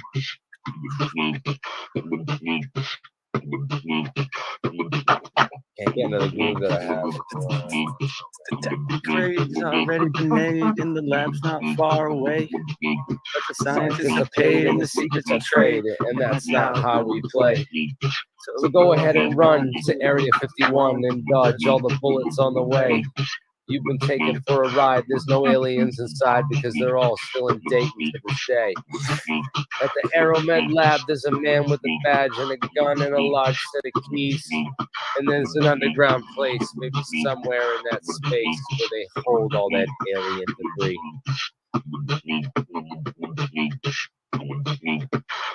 That's it. That's it. That's all I got, man. Well, that was great. dope. And you're dropping That was dope, dude. I just accidentally figured something out as I was playing around with this thing. I figured I'd, finish off the show here by setting that piece of foam on fire, but the ions from this high voltage power supply knocked it right out. But I did notice something else interesting, which I've never tried before, never seen anybody else try. I've got a small electric arc generator here, and watch the arc respond to the field. Wow! Now, whoa! What happened? What is that? Check it out. How come it changed color like that? Oh, it's pulling it. Yeah, it's pulling it. The sound waves, they're actually controlling exactly where that arc goes. Oh, wait a second. We got another layer now. That is pretty. Look what happens to that arc. Oh my God! That's a bit of crazy scientific fuckery. Oh my God! We're gonna fucking harness the lightning. This is so cool. This is it, but it's not in a bottle. It's right in the open, but controlled. Yep. Tesla, baby. Thanks to this wonderful teeny weeny device created by this very smart individual. Dude. Look at that shit. That's a total C note right there. Yeah. Remember, it works the same way with ions. You can control the. Mr. Bud, you have you a might not be able to see them, but they have serious power. It's the beginning. Oh, that's much better with a full battery. Yeah. Had to change out my battery in that little power supply. Cheese is what that shit is. You just wait. That's only the first verse, guys. I got like 4 more coming. Imagine if you could get the arc to match like. We're gonna make a whole long story for this documentary with the rap song. It's always good. It's a good way. People will listen that way. Hey, Bernie, this is Mike. You get a song to pull everyone in. That'll be it. That'll be it. The right song. Okay, Mr. Boyd. Sorry, thank you, Mr. Boyd. I'm on an early schedule. Got to get up at 5 a.m. So. Fair enough. Thank you for everything, Michael. It's been fun, though. Enjoyed your company. Likewise, you too. Yeah, likewise, folks. Take it easy. We will see you soon, my friend. See our you friends. Later, all of our friends. Money bag, Michael Boyd. Money bag. Does anyone know who Sparky was? Or was that someone's second camera? What's that?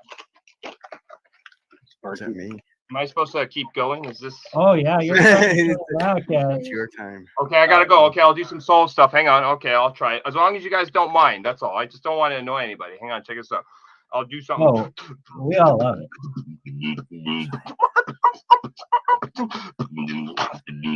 Are you still streaming on yours? I'm still streaming on my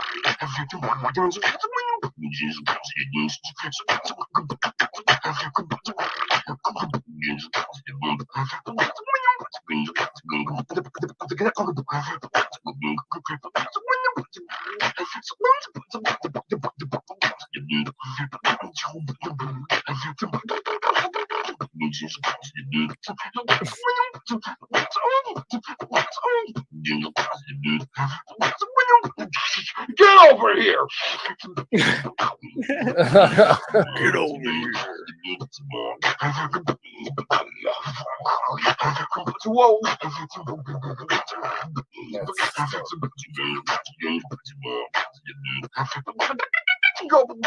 Good as shit.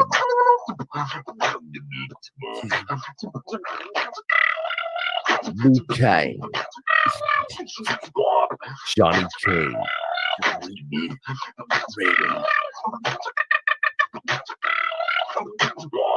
Stonia.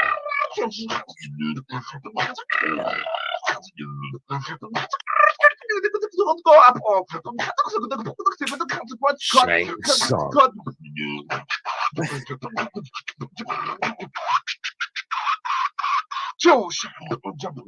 Scorpion.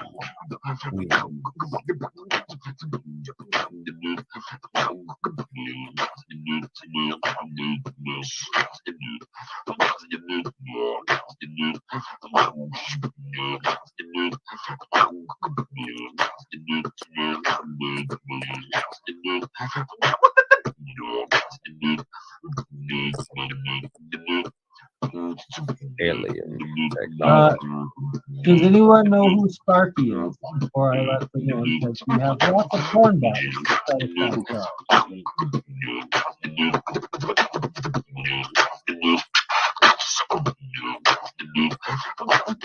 Jeremy, we're muted, brother. Yo, I can write. I can't like freestyle though. It's not easy. Okay. Does anybody know who the Sparky is that's trying to join the team? No idea.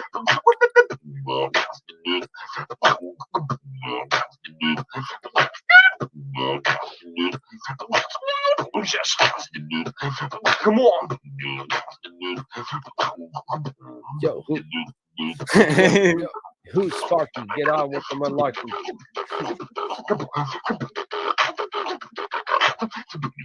Sparky.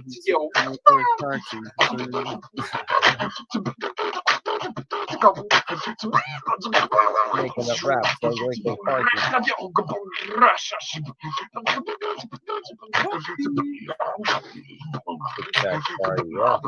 Hey. This is Bernie, back to you. Bernie. Well, all right then. Back to all of us, because it's a group effort. Yeah, man. Hey, yeah. Thanks for inviting me on. I'm live over here, and that was amazing. Ominous. Everybody on here is amazing. Just thanks for listening. That's all. Yeah, where can people find your channel? You have a channel on YouTube or anything? I'm on everybody's channel, so you just type up Ominous Beatbox on YouTube, and there's like 40 videos. Dude, we got to get you on again. Beatbox Cambell. That's a good one. I like that one. We're gonna do this because he does some of that too. I was there. We will definitely feature again, my friend.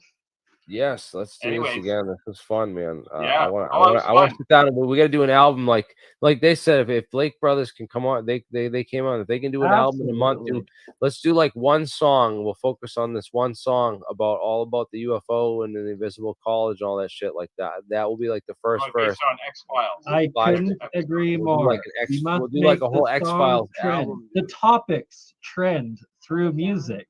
Yes, they can trend through music because I can write music. I'm knowledgeable about the subject matter, and I can put the words together and make some songs.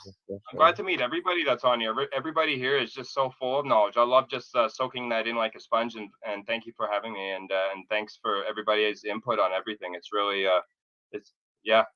duly noted. We got a whole bunch of musical people here in the audience and in the exactly. This is just the beginning of a series that will be reoccurring. The science of sound. Yeah, that was important. It gets through to everybody. But there's some people that don't like music, so you got to wonder about that. What about how do you get a frequency through those individuals? If they don't like music, what is their Achilles heel or strength in order to motivate them in that kind of way? Don't want them. Maybe they just make the music better. Maybe they just some people that jive with them. No, but hear me out. When there's people that like when you go to bed, you like just pure silence, and then there's other like people that like certain sounds. They're like soothing when you go to sleep. Maybe those are the only thing, but that's still a frequency. That's still something that, you know what I Yeah, mean? maybe you can do That's like what I'm throwing down there. soundscape beatboxing, like.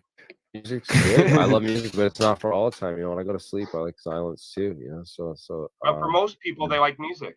That's a weird phenomenon. Everybody likes some kind of music, some kind If of I listen to frequency music when I sleep, on I their always mind. listen to it.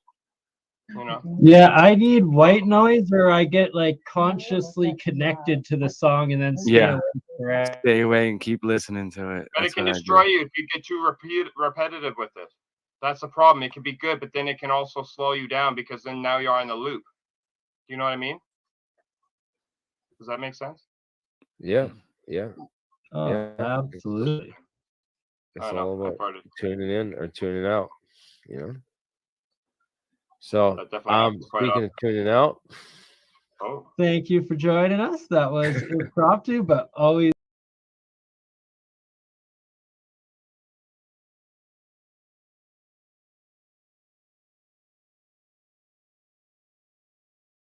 There we go.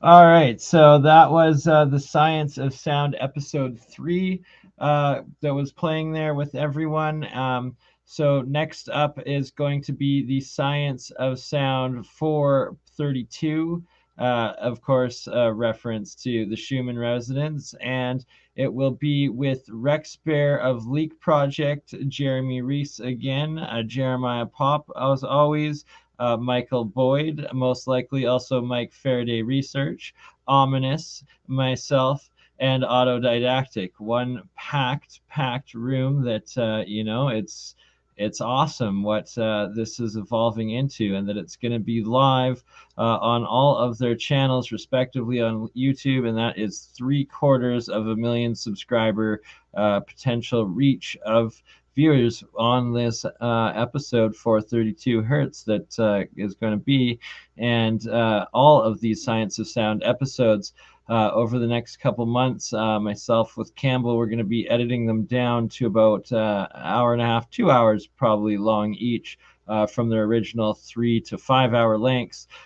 Get rid of all of the momentary pause, the mess ups, and get down just to the points. And from there, we will be re-releasing them as well and premiering them simultaneously on all of the same corresponding accounts as well in full. So essentially be republishing properly edited the first 4 full Science of Sound episodes, as well as we will continue to do that in the future as well after the lives, and turn them into smaller, better, professional, perfect educational content that is just, this is ground shifting, figuratively and literally.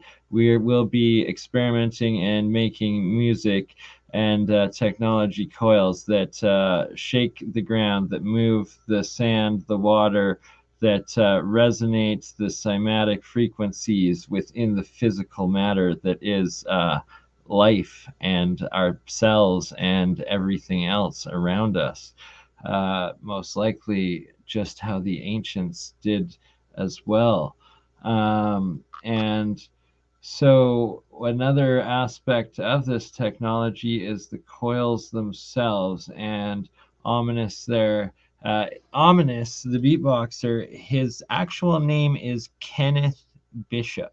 So for oh my goodness,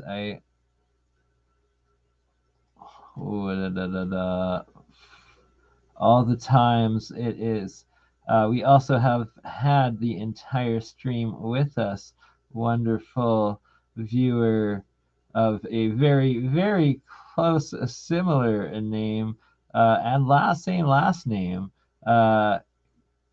Karen Bishop. So Karen Bishop, imagine that you have been watching Kenneth Bishop perform. And I've known Ken my pretty much entire life since junior high school. Yeah, I love synchronicities. Back to what the heck I was doing. Sharing the coils, the videos of the actual technology here. what the heck I'm talking about. And no better video to talk about coils and professional expert than Bob Greenier himself of the Martin Fleischmann Memorial Project. Genius, inspiration, and professor of LENR, low energy nuclear reaction, aka cold nuclear fusion. And this video stream we did together, me, Jeremiah Pop, aka JP from Join the Technicians, and his second channel, Exotic Propulsion, on YouTube, and the legendary Bob Greenier of Martin Fleischmann Memorial Project, talking about the coils, all the different types of coils that we've been testing and producing and experimenting with, and that I myself have made so many of over the years, just knowing that one day I will be using them the right way, but that I understood that experimenting with these sort of powerful devices, these triple solenoids, the nano coating, the plasmas, the different cavitation, the frequencies, if it's done wrong, you are going to poison yourself and harm yourself so quickly and so badly, like you will kill yourself in no time. Thus, I have yet to start connecting them to signal generators and to the energy section or experiments themselves through them, but others have been in controlled environments, and there's no better to talk about it than the man that's been doing it and highlighting others doing it for several decades, and doing it in the academic sphere, Bob Greenier. So without further ado, it gives you, and I'm showing in that stream the PoE coil from One Stop Energies, Daniel Nunes, and I'll show a video of them after, but we'll just let the video play here.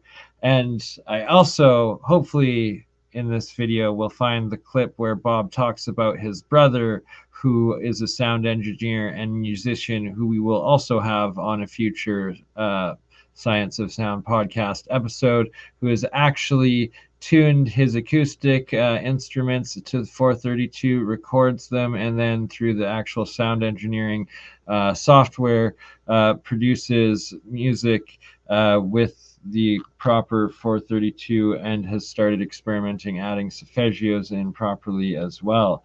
So without further ado, I shall say for the third time, thus being a complete hypocrite and keep talking, I'm gonna shut up, and here you go. Is for me one of the biggest things that we can move towards. But I think it's absolutely critical that everyone gets involved with understanding which left, right, and which level of TORs will have the greatest biological effect. Because once we know what it does to biology, that's actually a key point, Bob, just to interject quickly, and that the Keshe Foundation teachings as well state the exact same, where they do triple anti-clockwise, so the left way at 3 anti-clockwise coil solenoids within themselves. And it seems that it is something, because it's the same exact parallel, same conclusion that you've come to. And what I'm saying is, this is new eternal fire. This is eternal. You only have to sit and meditate for long enough, and you will come up with this. You only have to observe nature for long enough, and you will realize this. What I did in looking at John Hutchison's work to come up with the structure is what any sentient being who was paying enough attention could do at any point in the universe. So this is not something that can be owned. It is the fundamental root level of nature, and it is our birthright. And we have definitely, because of the archaeological record and all of the symbols of power, we have used this technology as a species long before the modern era. And so we know we can use it, right? We know we can use it because we were using it and talking about it in all of our art in the past. And so it's the most important things that get passed forward for generation after generation. All of the symbols of power, the fleur-de-lis, the yin-yang, the swastika, the Maltese cross, the paisley, all of these symbols of power are which everyone puts on their, you know, their bags and their clothing when they go to meditate and stuff. This is not an accident. This is humans trying to pass the knowledge forward to other humans, regardless of cataclysm. Regardless of cataclysm. And so for the betterment of human. For yes, the freedom of humanity. Well, for the betterment of everything, actually, because when you understand how nature works, you can understand that you can completely destroy nature with this technology. And that's what we're doing right now, this explosive destructive, where we need to transition to the way the ancients had it and mastered it, where it's implosive, endothermic, but it's in harmony with nature, and thus it is symbiotic with nature, where what better humanity did, the better nature did, as opposed to now where we're destroying it all. And that just by each of us doing these little projects. To be fair, both making and destroying is useful. So, for instance, by using this technology and variations of it, you can take radioactive material that naturally occurs and make it, destroy it, and make it into matter you can consume. And that is creative destruction. Yeah. Materials may be better at, you know, for instance, it might be better to grow vegetables in a polytunnel than in a glass house. You know what I mean? Because the sounds like we're going to find out soon enough, because this stuff is actually out in the open now, and it's going to be tested very, very soon. So I'll be testing plants inside this thing if and only when I can get that field to self-resonate and self-persist. Sorry. Just a picture of self-coherence of some of this monoatomic stuff rotating all on its own with zero current within it, zero pumps, anything of the sort, and it always will do these rotations and levels and spirals of self-coherence within it. There is a coil underneath that, right? Underneath the layer? No, there was a coil just on the far corner, and it wasn't even hooked up to electricity or anything. That spiral that we're looking at, there's nothing actually in the jar underneath that? Just water. Yeah, so you can see that one coil on the top left, but that's just water all on its own. And always when I dump in fresh water into some of these monatomic or plasmoid solutions situations, or diatomic, some of this is oxidized, it's a little bit blue in that one, but it will always come up layer and then create the exclusion zones and then self-cohere in these spirals as it goes through, and then goes through the different exclusion zones before finally resting. And some of the jars will actually stay like that for you have to do a stop motion capture of that process occurring, and to remove all doubt, you want to have in that stop motion a pre-video of you removing the coils, because all the time you've got the coils in there, people will say that's so you need to remove that. I would expect that there will be. I've got lots of videos of it just in jars with zero coils or anything of it, just strictly in a jar. But not everybody agrees, so we're still working that out. Either way, every single one of these 5 coils all does the same 2 things. 1, it generates a torsion tensor field, and 2, it operates by a geometry. Atomics they're making. The plant life is doing it.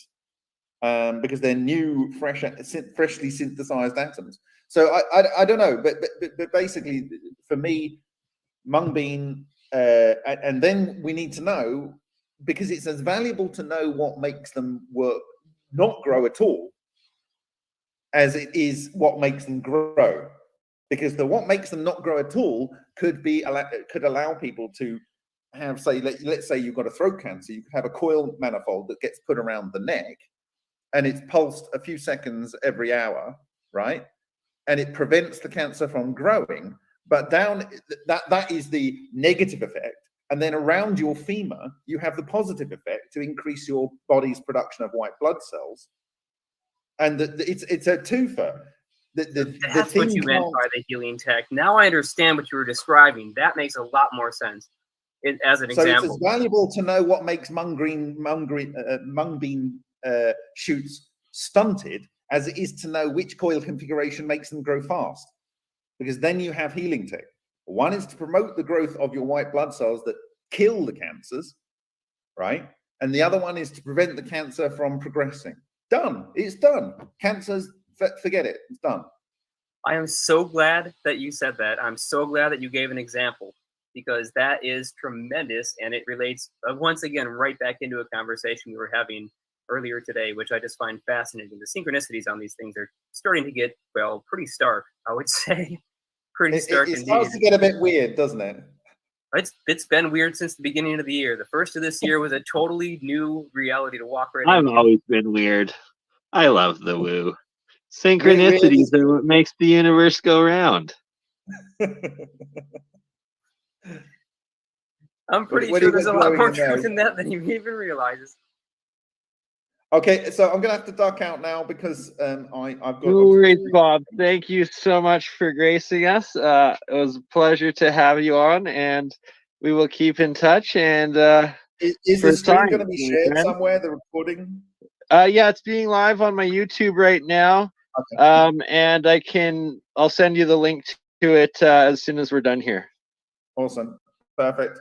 Catch you guys later. Fight Much the good love, fight. Bob. Thank you so much. Let's change the course of humanity by doing. 100%, brother. Only way that we can. Continue being the change you want to see in this world. Oh, before you leave, though, my girlfriend Amber has been watching and insisting that if you could please discuss ferrofluids a little bit more and how you're involving them in your setup, because she absolutely loves and is fascinated by them, as am I, and I need to get some. So I'm just thinking that basically Cosmic Dave has used polymer tubes to do his third and fourth level tubing to form his 4-level tors as the cores. So these things, if you get one that's able to be thermoset, you could do what they do with 22 just passed, and there was 22 people watching at that time combined. Then you drill a Talk little hole about a in the top synchronicity. so the air can come out, and then you have a syringe and you just pump ferrofluid into the tube, which is now a closed tor. All right, so I'm going to pause that one there.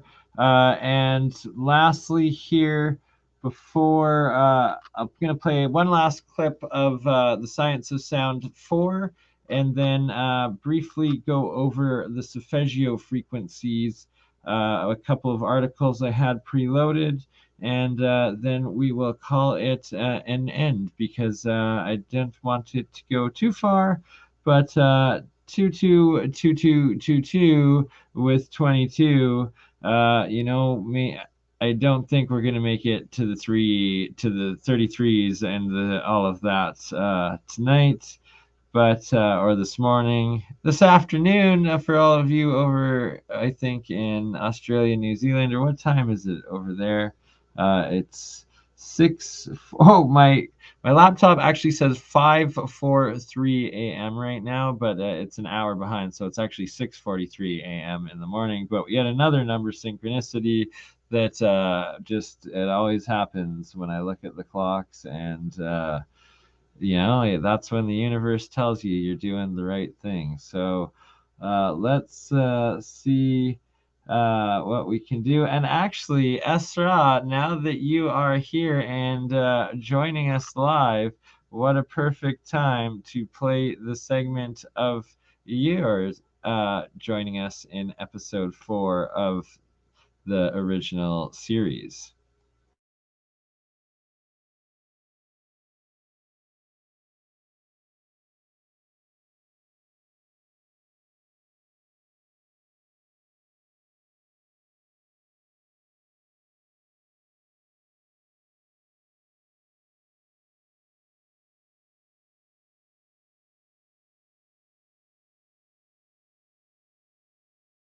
out their dreams and don't remember them.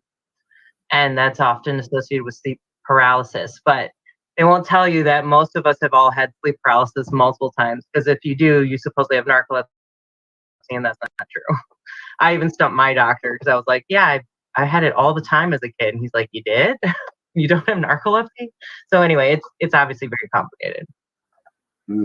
That is very noble of you and quite an awesome plan. I fully support you.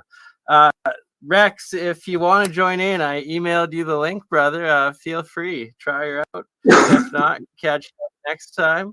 Cambell, please do. Go further with what you're showing on the oscilloscope, it is called, correct? It's an oscilloscope. Oh my gosh, the batteries are dying on my mouse. Hang on one sec. Basically, though, what it is it's, there we go. It's frequency. So they play frequency into a machine, and it creates a pattern based on that frequency. And as we see, they're very similar to, to all the shapes. I'm going to say star forts, obviously, but, to cymatics, to crop circles, to, sound signatures, to the frequency signatures of the planets, all this kind of stuff. It's all the same. And it's obviously, sacred geometry. And here we have a star fort, right? So you can see that when we get, well, that one was pretty good. Pictures like that, we can see that these may be mimicking the actual natural frequencies of the Earth, and so they're built on, energy vortexes, shall we say? Oh my gosh, I keep losing batteries. Hang on. Let's see, I might have to go and do a battery run. Am I still on? Someone speak. You there, Bernie? I can hear you. Oh, you can? You haven't left me? Yeah. Okay, here we go. We're back. Okay. Sorry. My mouse keeps dying. So here we go. We have some more oscilloscopes. Look at that one. So just frequency. And then, of course, we have it laid out on the ground all around us. Cymatics, bringing matter to with sound. And matter, right? Isn't that an interesting word? Does it matter? It's how these shapes mimic, the shapes of nature. Yeah. Yeah, exactly. So, it's all nature. There we have some, that's Dr. Emoto's ice crystals. I reference it so often. With my pages too, which is, it's such a good way to open that door, yeah. And Mandela's. Oh, look at that one. So I'm trying to find some plants. I do have plants in here somewhere, I think. But as you can see, this is like the moon. So it's, the frequency of the moon. So it's all the same. There you go, nature, right? The Nautilus shell is fire, right? The Fibonacci spiral. Oh, come on, pictures. Everything. It's crazy how much my alchemy experiments, Fibonacci spiral, self-form, and self-creates it with layers of water. It's absolutely nuts. The self-organization blows my mind.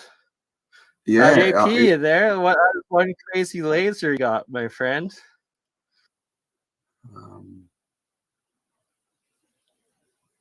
Are they on mute? Are you on mute? Because we cannot hear you. Jeremiah, brother, you there? Do you want to show us the core? So Jeremiah's joined us. I don't think he said anything since he came on yet. But he's built the inner bifilar coil. Okay, yes, sir. There you are. Yeah.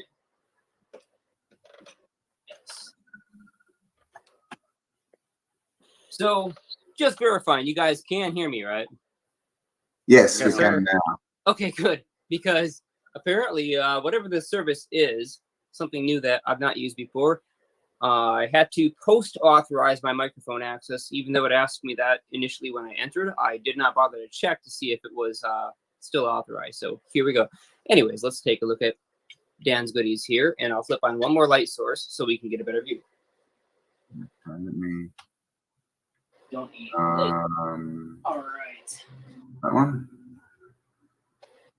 So, what we're looking at here is the top hemisphere coil, and we can tell it's the top because the way the wire is oriented here, we've got our red side of our split conductor wire facing up, and this is the bottom side hemisphere.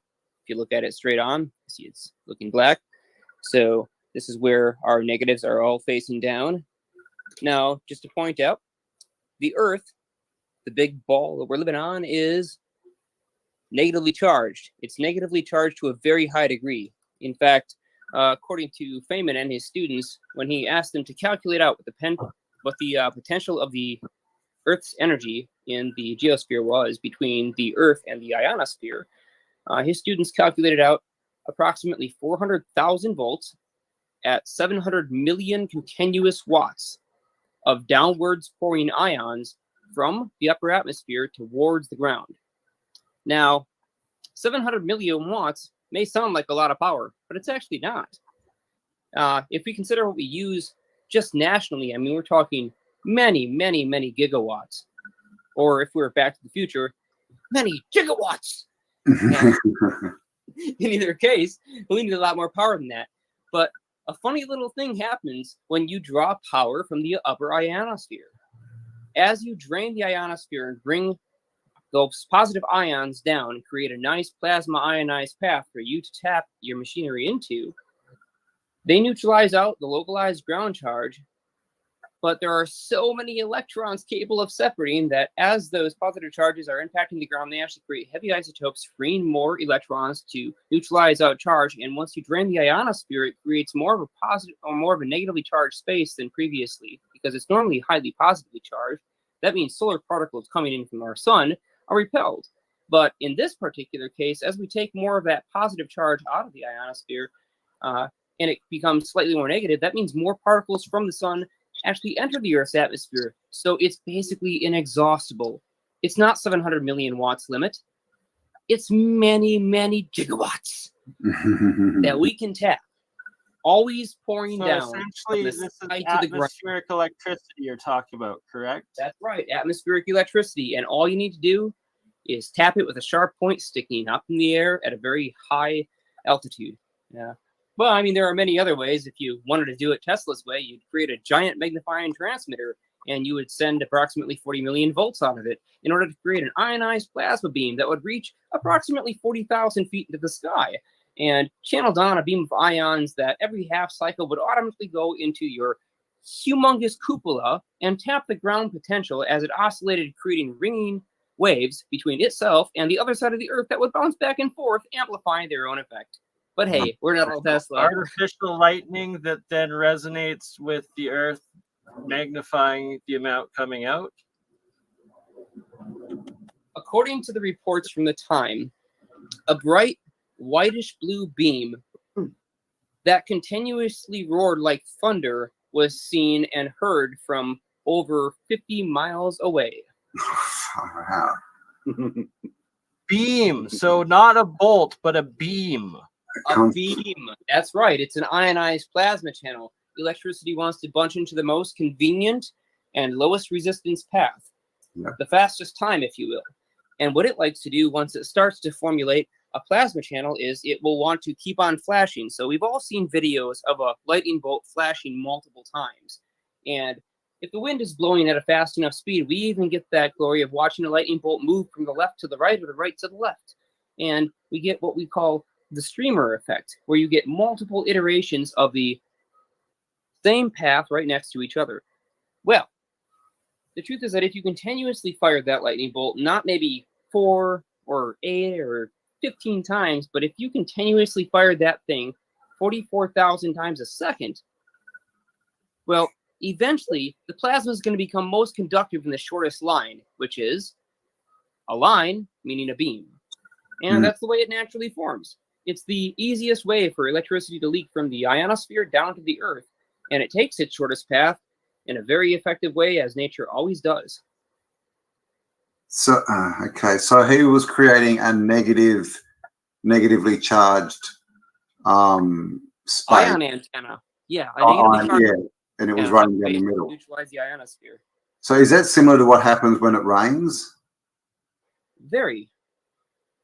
The rain Yeah. droplets will carry down positive ions or positive charge as those positive ions actually impact the clouds or the water droplets in the clouds, and they rip electrons out of those water droplets in order to neutralize. So as those raindrops fall, they also create a downwards air current that neutralizes the ionization. But the ions were already in a certain volume of atmosphere, so as they're stripped away from their previous position, they create what we know as charge separation. Well, with charge separation, the voltages start rising. And instead of a nice smooth gradient for slowly drifting ions down to the ground, now we get tremendous potentials built up, hence lightning bolts. Okay. Okay, very good. Nice. And yeah, okay. So that's why everyone feels good when it rains, when all the birds come out and start chirping and yeah. Can you explain the bifilar coil, like the double reverse difilar core that you've got on Daniel's build? Yes, let's absolutely do that. So here's a piece of the wire that was used. Now, this particular cheap wire is copper-clad aluminum. Ideally, this would be pure copper, low oxygen, but this stuff is cheap, and we're going to give it a try because all right, we're thank trying to look you for a everyone solution for that's bearing available with that extremely almost across the board for technical parts of JP's presentation there. This is the Daniel Forrester replication double bifilar anti-gravity core design replication build that Jeremiah is and Daniel Forrester was live in this episode 4 of the Science of Sound before or in the previous episode, which we will be editing and turning back into a republished series that will be live premiered on Autodidactic, Leak Project, and AlienScientist, as well as Crypto Alchemist and BernEye. When we get them, we're going to do all 4 of the originals, as well as the 432, which will be live on all of those same channels. And from that point forward, all episodes will be as well, including the 5th with David Soretta, Jody B, Make 'em Deaf, my brother Justin, Jody B's life partner, and they bless them and their new family to be, as she is currently carrying and pregnant with and well their good karma and church be with them. It's ironic that Justin is one half of the international DJ group Church. That is CHUURCH. Check them out. Good brothers of mine, both Justin and the other half, Jeff Wilson, great friend of mine. I was actually a special guest of theirs one year at Shambhala, and 3 years in a row I was with them where I was dancing on stage with them up on stage during their sets, as well as I have been with so many others like Tyler Sticky Buds, my good friend. Hopefully I talked to him couple weeks back when at Frenzy Fest there too, and he might be down for a future episode after the 6th one, as he's a very busy man, but he has been watching the episodes. I've been sending them to him, and he likes what he's been seeing. So some really big names, big talent that we're going to be incorporating into this and actually producing some real music that heals and energizes the actual cell life and everything else, right? Like it's this is revolutionary stuff here, and this is just the very beginning. Good things are to keep coming from it. And also on that note, Estra, Mindful Exposures, her second YouTube account, and a co-host of the Wide Awake Show with Richie of the Magic Treehouse, aka 007, and hopefully Richie's able to get his 007 account back, as well as my Bernard Konkin, now that YouTube has been rational and helpful and reinstated crypto alchemist. Because for all we know, it could have just been bot triggered, like, you know, just algorithm screws up, and well, there's hundreds of millions of YouTube users, so I imagine it takes a while to get through. We will see. I'm a hopeful, happy, optimistic. And on that note, so Sarah is going to join us live here in probably 10, 15, 20 minutes. Who knows, however long you need to get ready, sister. But until then, let's play your former presentation in from the Science of Sound episode 4 here that we have. For those of you who don't know who Sarah is and the work that she does. At a sleep lab, and then the doctor that I worked for, he was actually considered one of the original neurologist sleep doctors in Oregon, and this is in the United States, of course. And he asked if I wanted to become a sleep tech, and so I ended up doing my own follow-up care though, and just kind of grandfathered into it that way.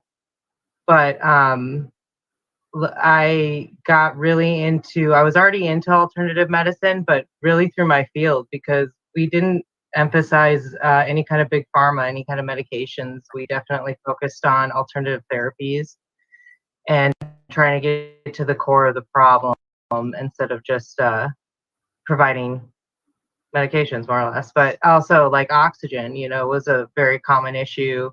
Patients just were placed on oxygen, and the doctor I work for was trying to get to the bottom of that, because your lungs are going to actually weaken with the use of continued oxygen instead of strengthen, because they're getting what they need, right?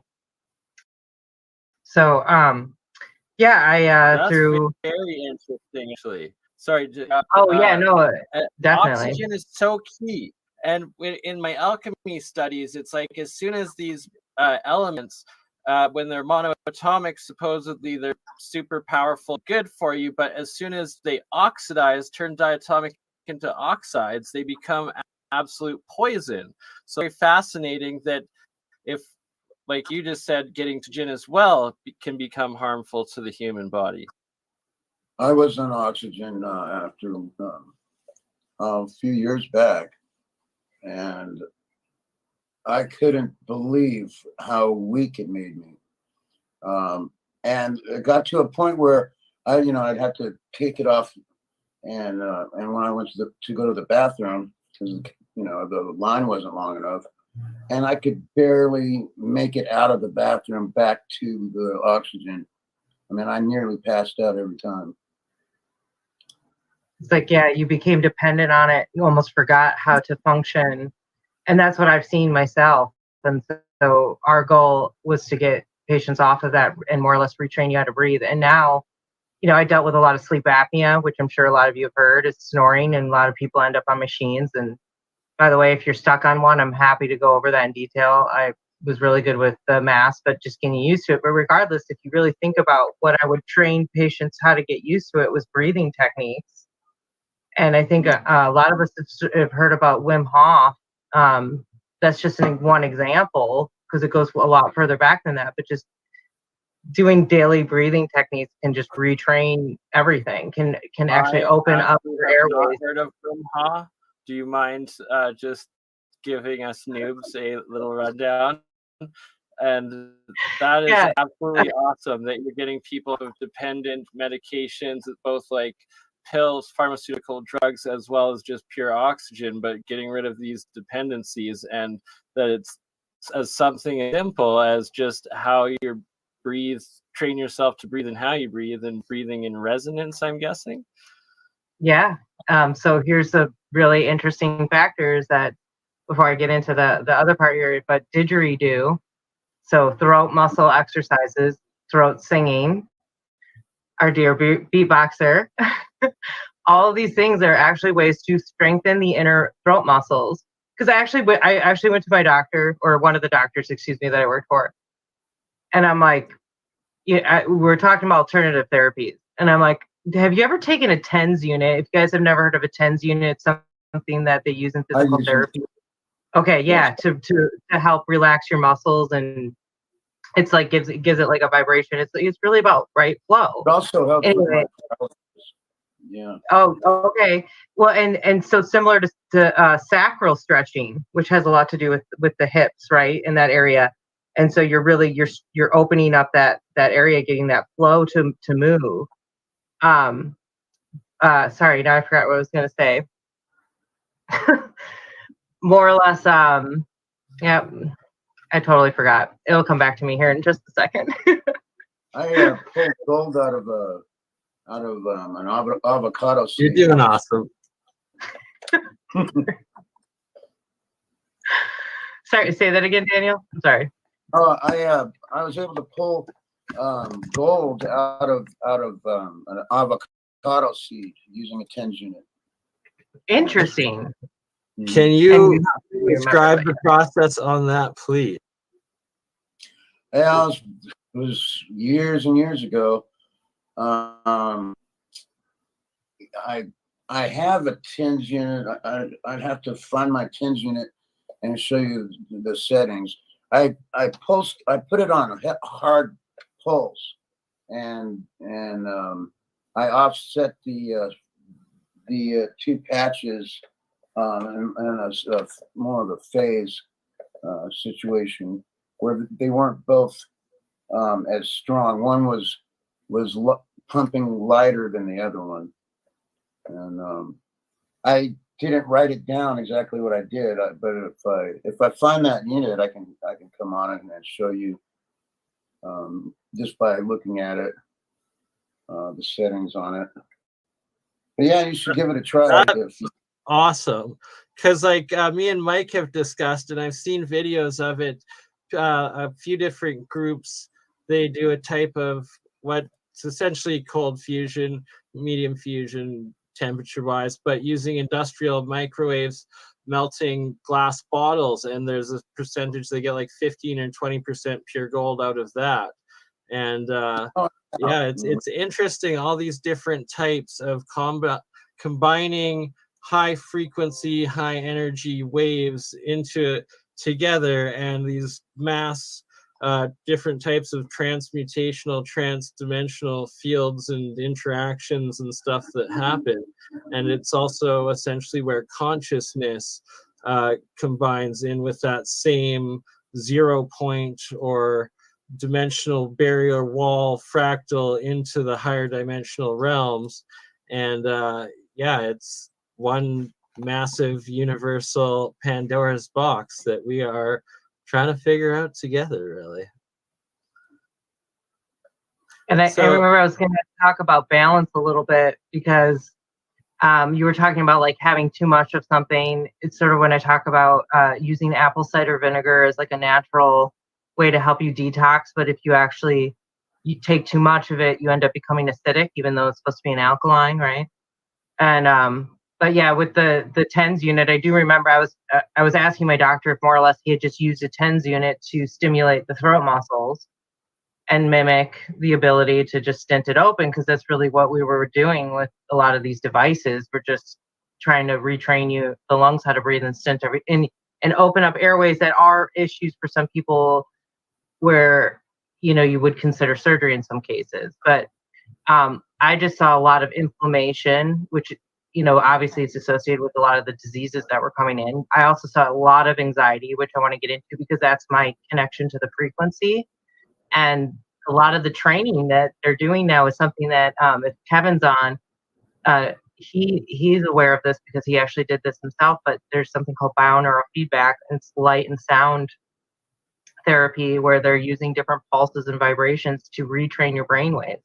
And I definitely saw that when I did sleep studies. I definitely saw those kind of impedances in the theta, the delta waves, the really big wavy, really where your brain is supposed to be relaxing and your body's focusing on the function here at its optimal. But I would see that alpha show up in those waves at that time.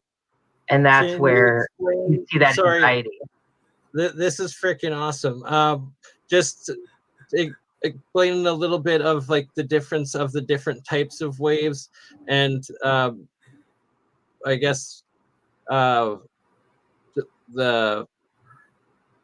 Yeah, I'm struggling for words. Oh, you did. Hey.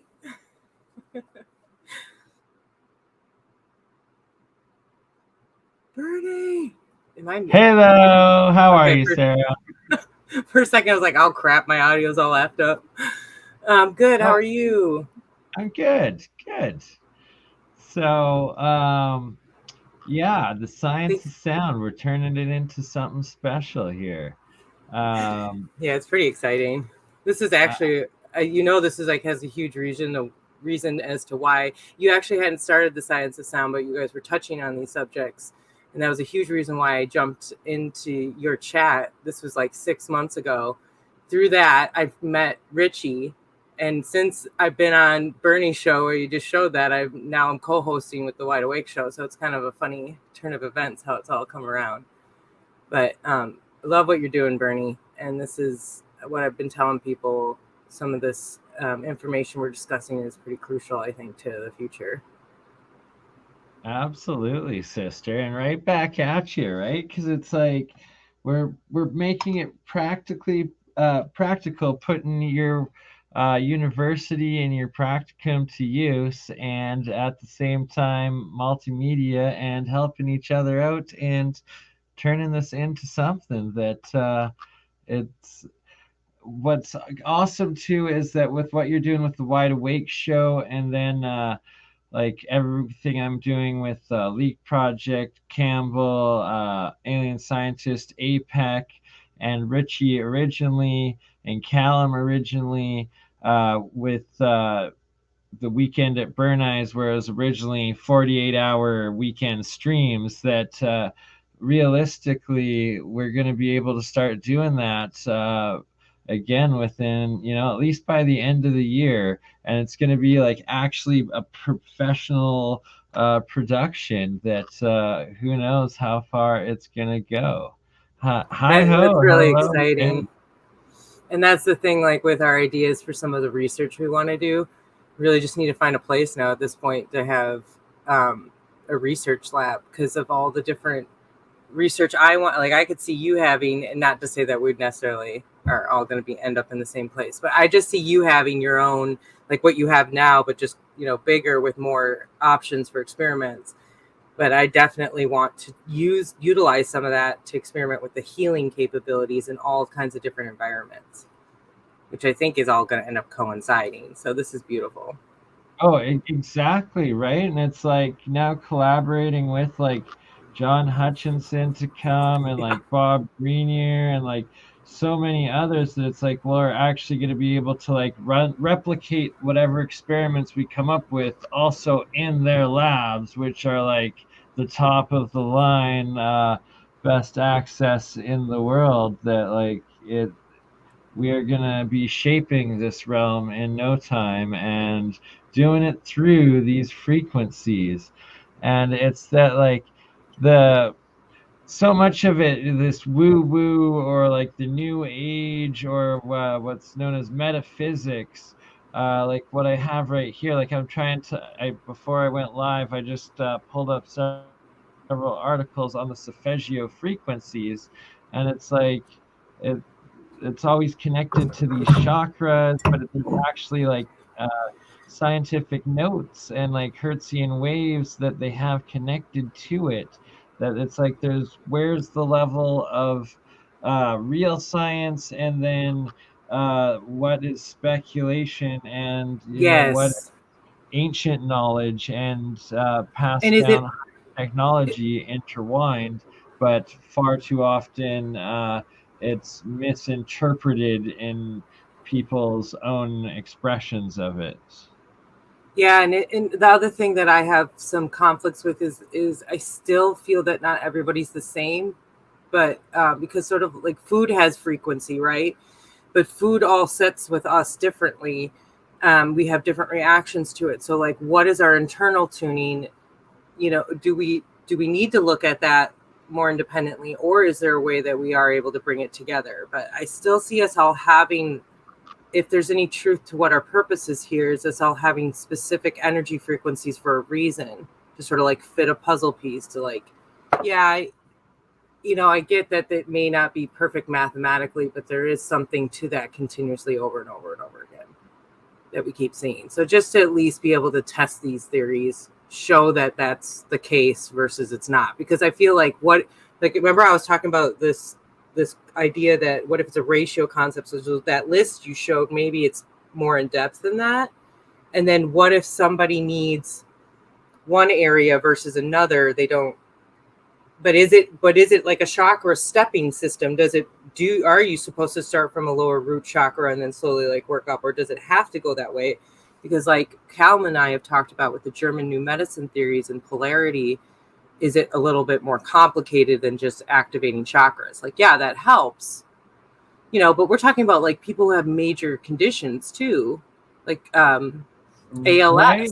Talk about, and what's fascinating is like that there's the potential of, is there these specific chakra frequencies that we can then start projecting through these coils and actually like be sending waves of energy that are exactly targeting and resonating those chakras within you or within the body, and like then be developing high tech energy gadgets and healing devices and stuff that is quite possibly what the ancients used. Well, this is why I want to test some of us in certain amphitheater type settings, like something built like the ancients would have built, with projecting your voice, and then what's the frequency, and like how does that resonate across that amphitheater, right?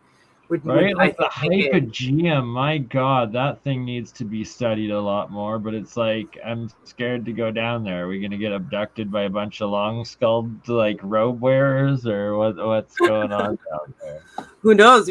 Nowadays you can go hiking on modern day trails and you might see an alien pop out of a cave.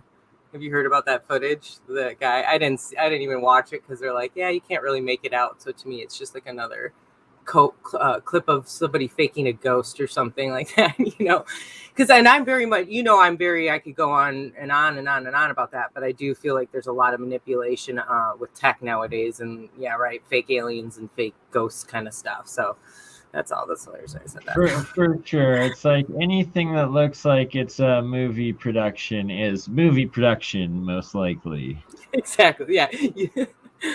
And or if the footage is really shoddy and it was shot like anywhere after 2014, there's really no excuse for that, right? Because most cameras have so like usually that's on purpose too. That's funny. Like, what do you mean you shot this on your BlackBerry from 2005 in 2022? I know that didn't happen.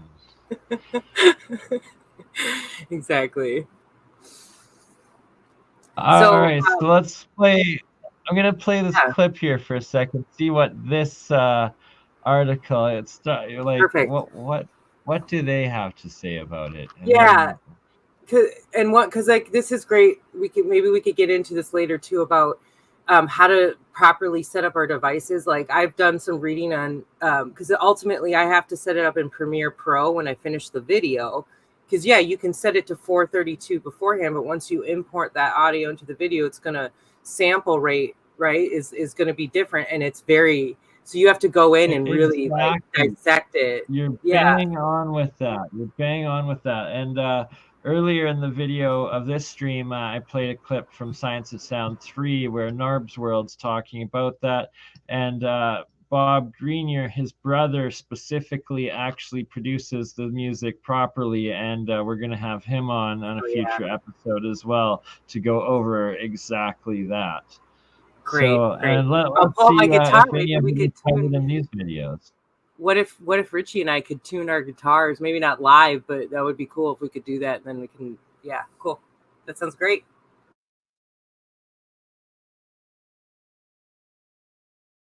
Welcome to Relaxing Music. Here you can listen to meditation music with specific frequencies for relaxation, meditation, yoga, and autogenic training. Consider subscribing for free relaxation music regularly.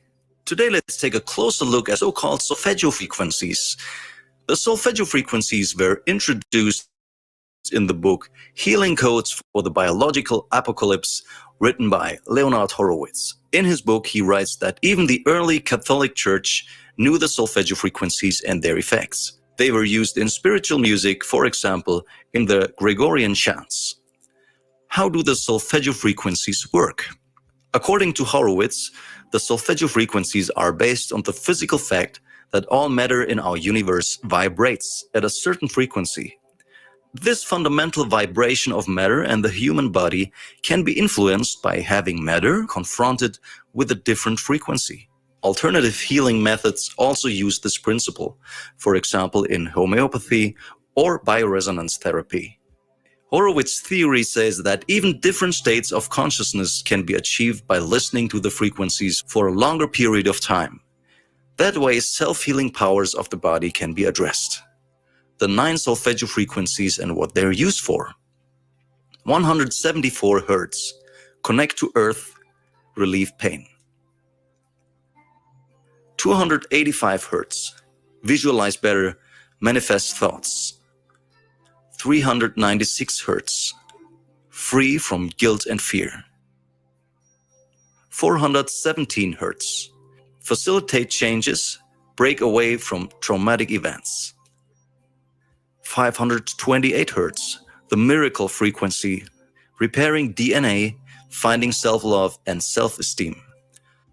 639 Hz. Strengthen harmonious relationship with our fellow human beings and partners. 741 Hz.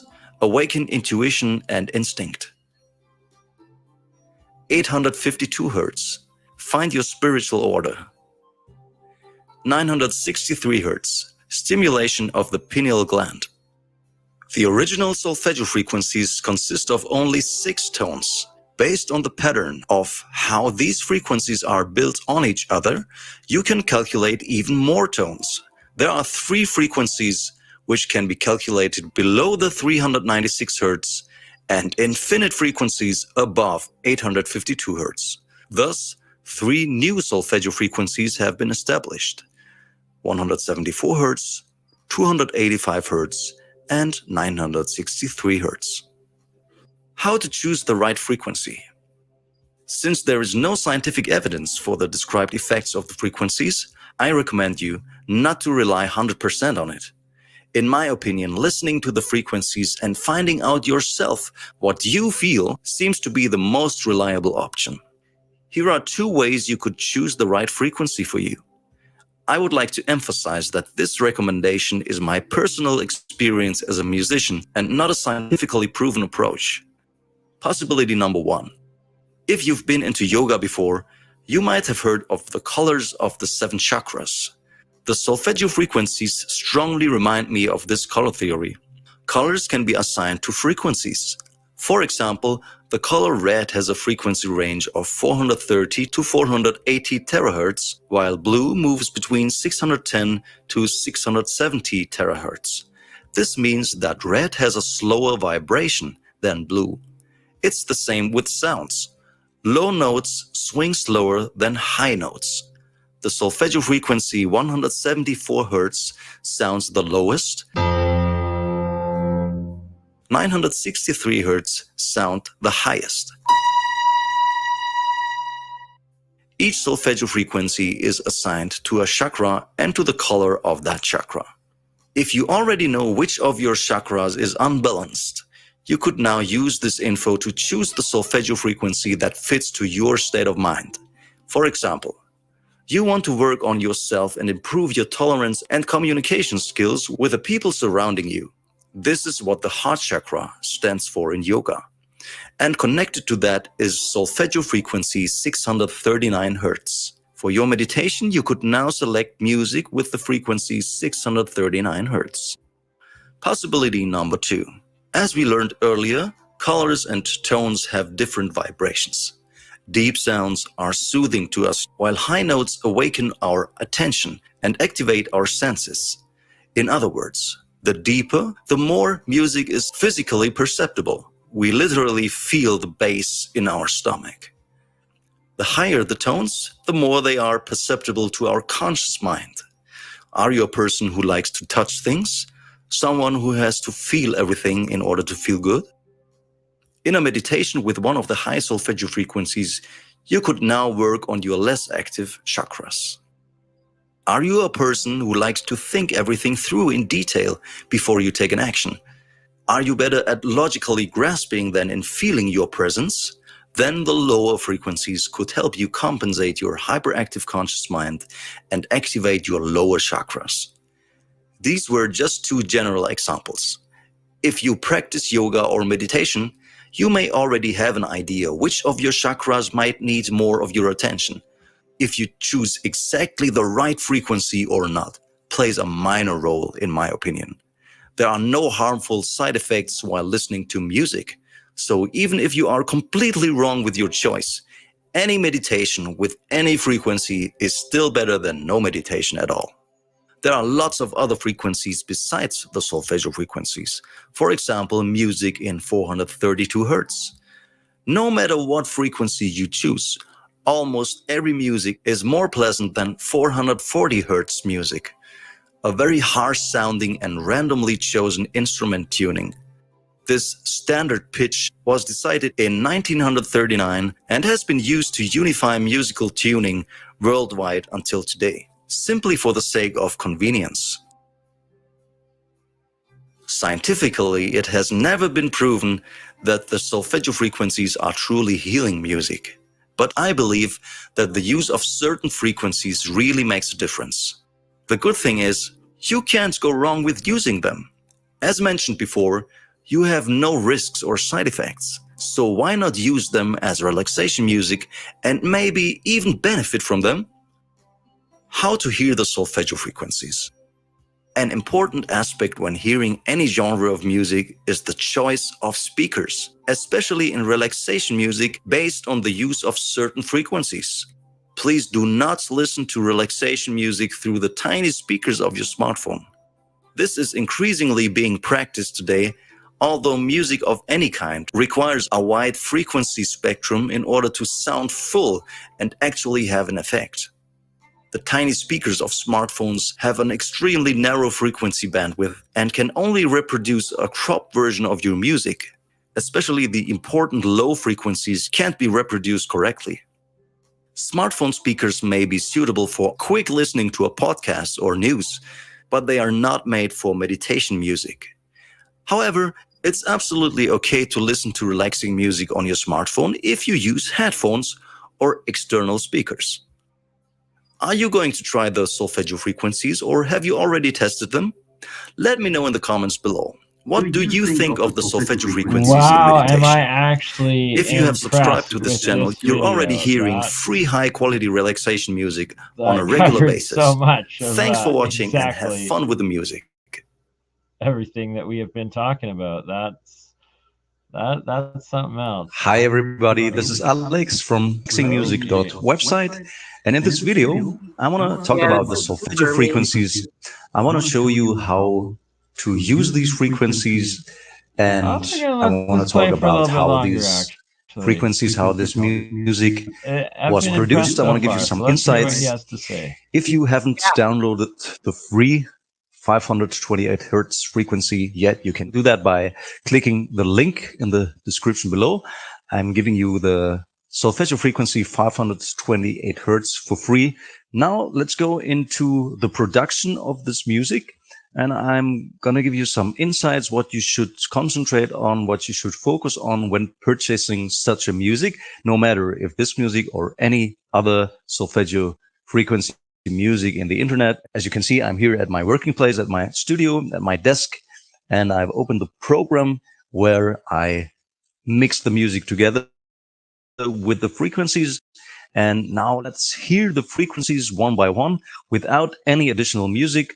Let's just hear the frequencies, how they sound pure. Here is the 174 Hertz frequency. Let's start with that. That's the deepest frequency. That's the basic frequency. And the frequency pure sounds like this. As you can hear, it's a quite deep sound. But if you imagine meditating on such a sound constantly, you would go nuts. You agree? you cannot meditate 8 minutes long or even longer on such yeah, a but you could add those into some sound. bass bits That's not pretty possible. good It's in a a torture. DNB beat. So what to do?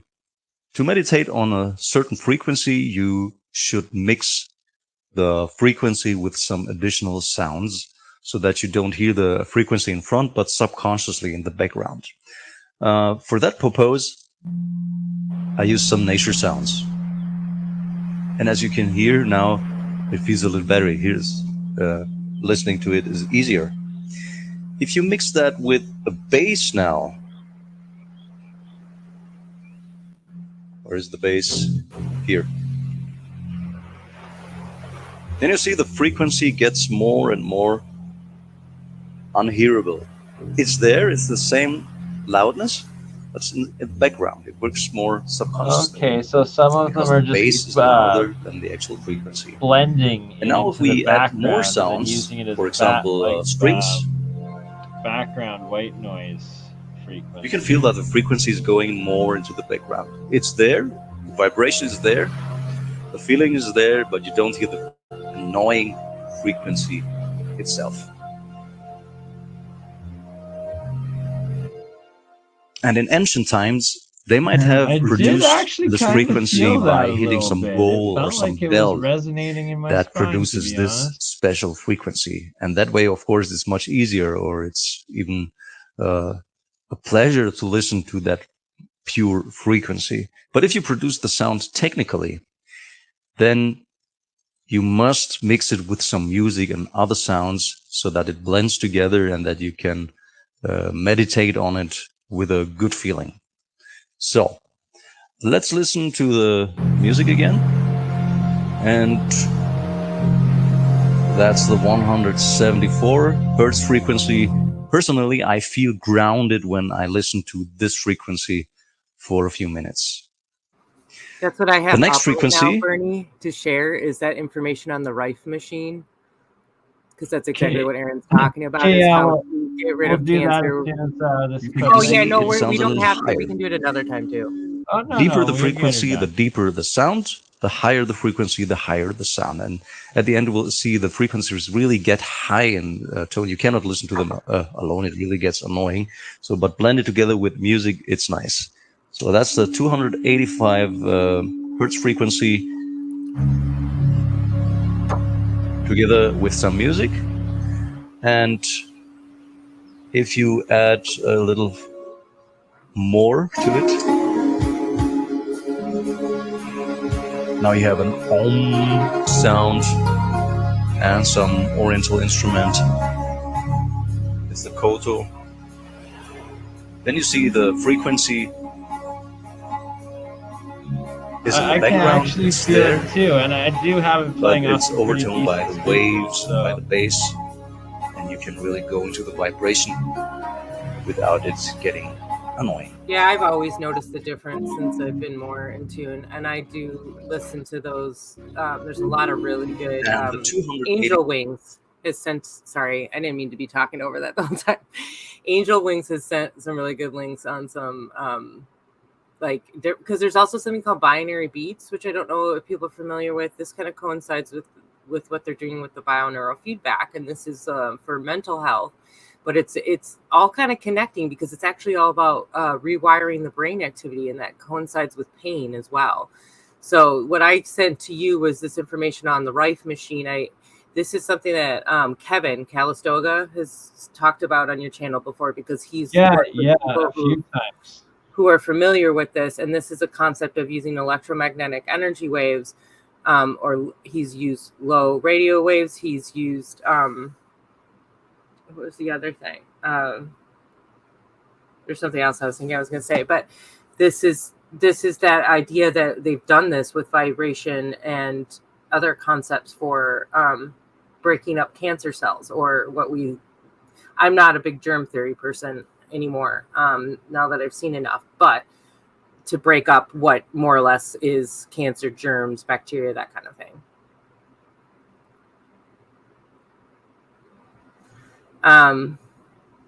There's something Aaron said something about I've been more familiar with the Russian equivalent. What's that called?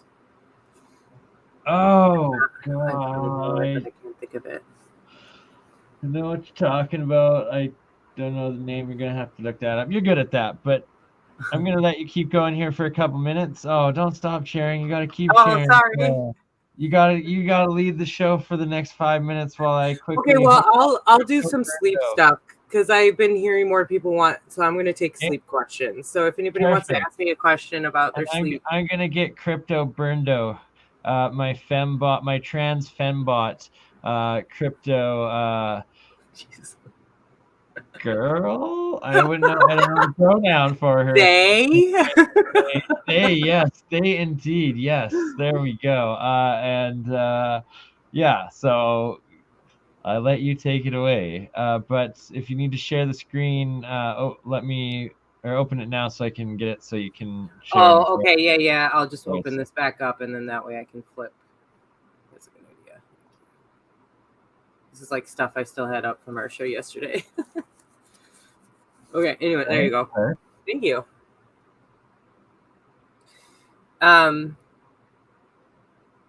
Does anybody want to talk about sleep? Because I can talk about something else too. We can continue on the frequency line. That is why I'm getting into the work that I was looking at in frequency therapy. And I just had enough patients that told me about this, or it was becoming a more common thing. And the other thing that I don't know if I've said on this channel either is with the Reiki idea is that the hospitals were hiring Reiki practitioners because of some of the evidence of the improvement, which is why I always say, if anything, explain to me the placebo effect and then let's go from there, right?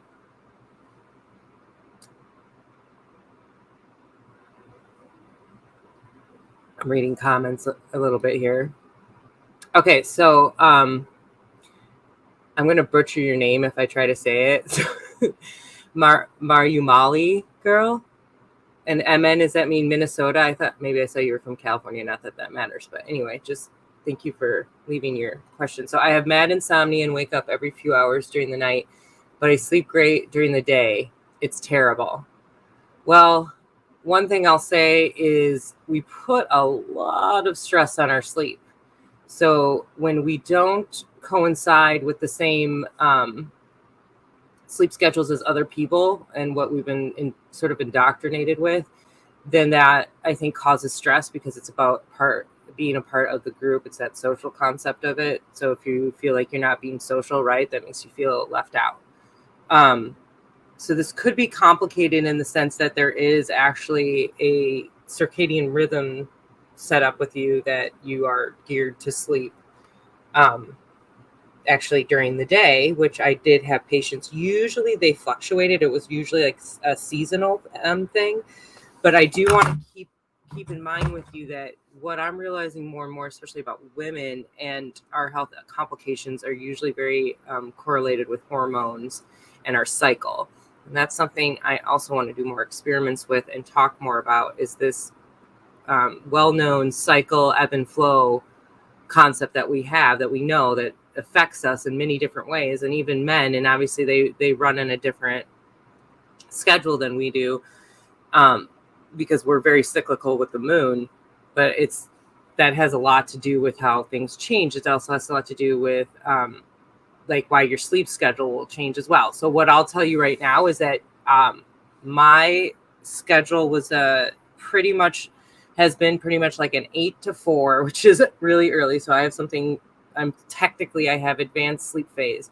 And this has been like, I've been going through adjustments since I stopped working nights, since I stopped doing sleep studies.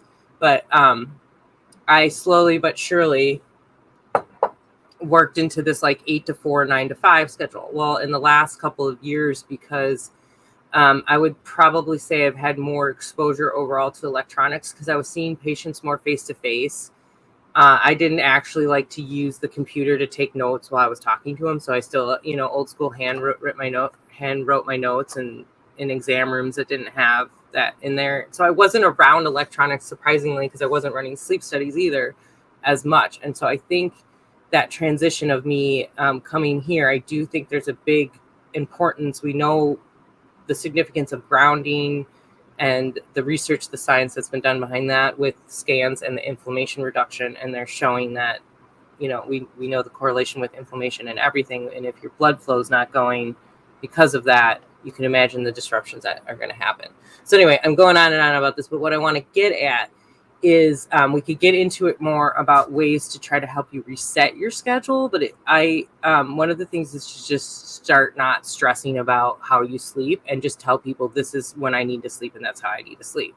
So it is really good. The one thing I do stress is a 3 to 4 hour cycle at a time, at least, with not most people, and some I do know, they do have the ability to just sleep 4 hours a day. That is actually a real, like, studied phenomenon, and they function just as normal as someone who sleep 8 hours. And I don't think it has to be, from my research, I don't think it has to be 8 hours in a row. I'm finding now that if you do make up for it in another day, and you just focus on the lower stress aspect of it, you're generally, I see those patients have less issues. They're just coming to see me because they're told that their sleep schedules are not normal. And so there's this whole, importance put around it, sort of like find out when your energy is the best. So that's something why I brought up the cycle thing with hormones, because for me, I find that there's certain weeks where I will get all this revved up energy to clean,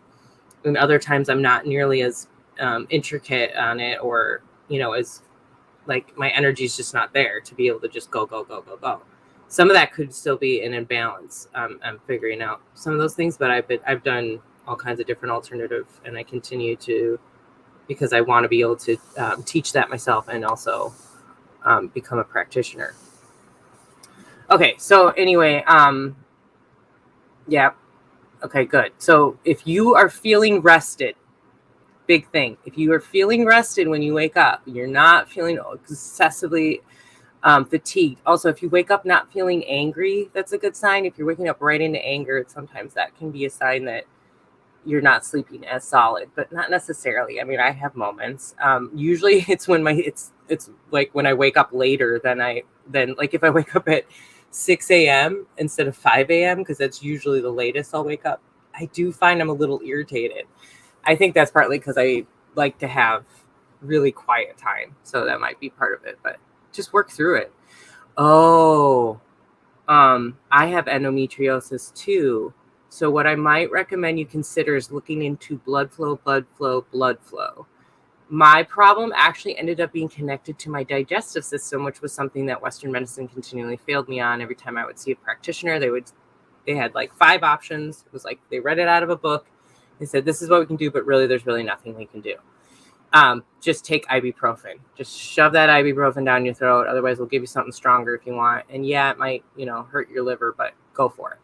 So I ended up seeking out a naturopathic doctor who was actually an MD. And I also sought out acupuncture. And then with the two of those together, I ended up being able to solve my issue. And I have had significant reduction. I actually used no pain meds this last period. It's been getting better. And I've had on and off periods because I was drinking. I'm actually like 30. I don't need to look at the calendar. It doesn't fucking matter. But I'm over 30 days sober from alcohol. And that's something I've done like 30 days before, but I'm actually going to go beyond that. And I'm going to just do some things to experiment. And again, this is all about, if I'm going to talk about it with my patients, I want to be able to say, yes, I've done. This is the same thing I talk about with actually trying like DMT. A lot on our show, we talk about that kind of experimental side of things. In Oregon, they're legalizing shrooms. We talked about that a bit on our show yesterday. And I want to be able to experiment with that and then be able to come back to my patients and say, okay, I've done this. This is what I experienced from it, yada, or this is what my other patients experienced from it, that kind of thing. So it's all really good stuff. So Aaron says, the full moon makes me manic for 4 to 5 days a month. So I disagree slightly. Well, I was saying that men and women have slightly different cycles, but yes, I think that there is a man period. I just was saying that we might. Okay, I guess I see you're saying that you feel like you're more a 28-day cycle maybe. So yeah, I mean, I think everybody's different though too. Again, because I think what I'm experiencing is that, and it could be an imbalance thing, and I'm not trying to say that you are, but it could be that it's if you've heard about the German New Medicine philosophy, it's this polarity idea. So like you have an ailment on one side of your body, this is potentially connected to the polarity in our brains, which are ruled by like the right is the feminine and the left is the male. And, and we talk about how this correlates with your eyesight and then how that connects to your pineal gland. I've shown that diagram before. I haven't changed pictures. I just realized either. I'm just rambling, but regardless,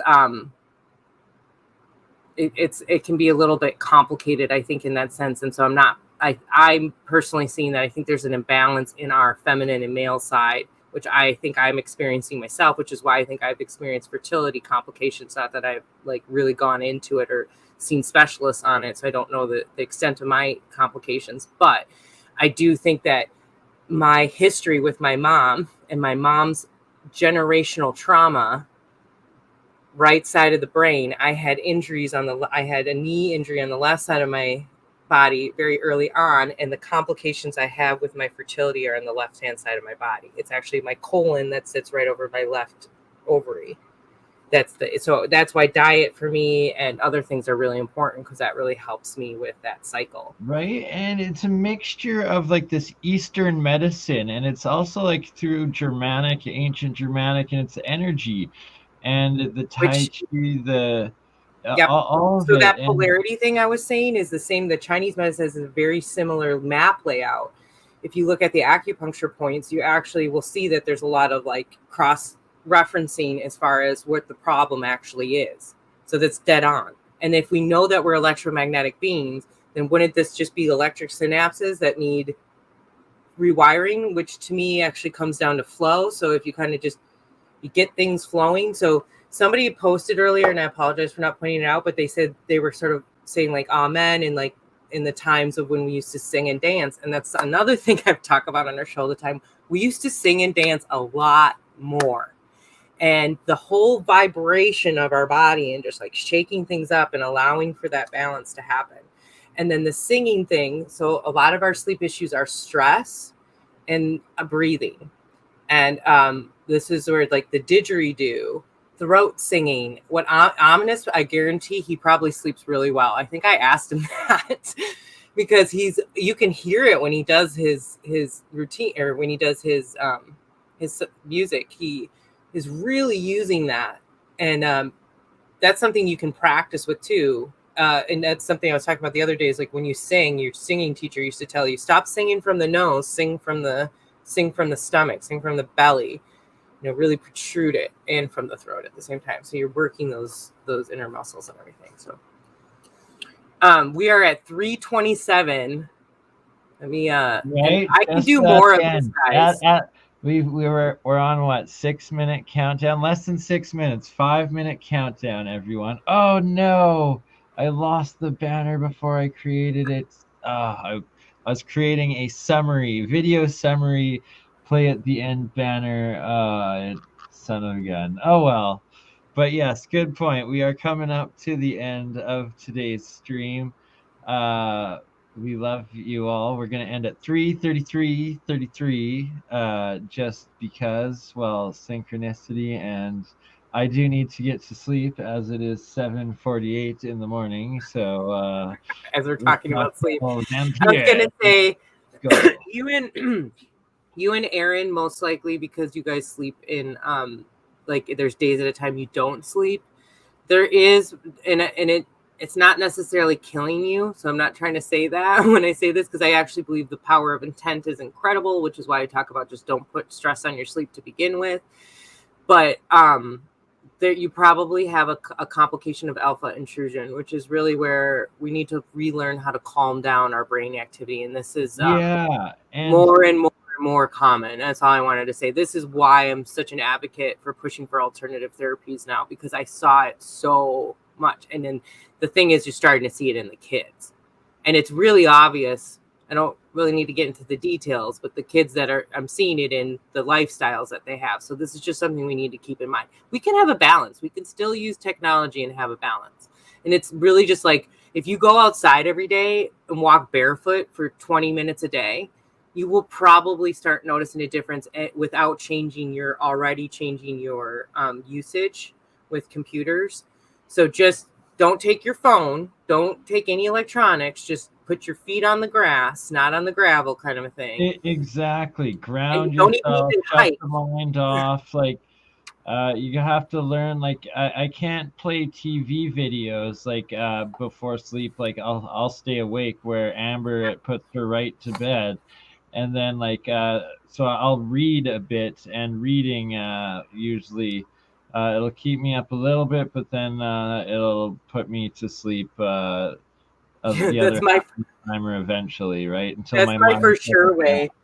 Especially when I'm reading like this kind of a book, which is written kind of Western medicine like, so it's meant to, and I shouldn't say that, but it feels like it's meant to bore you. This is a good one to.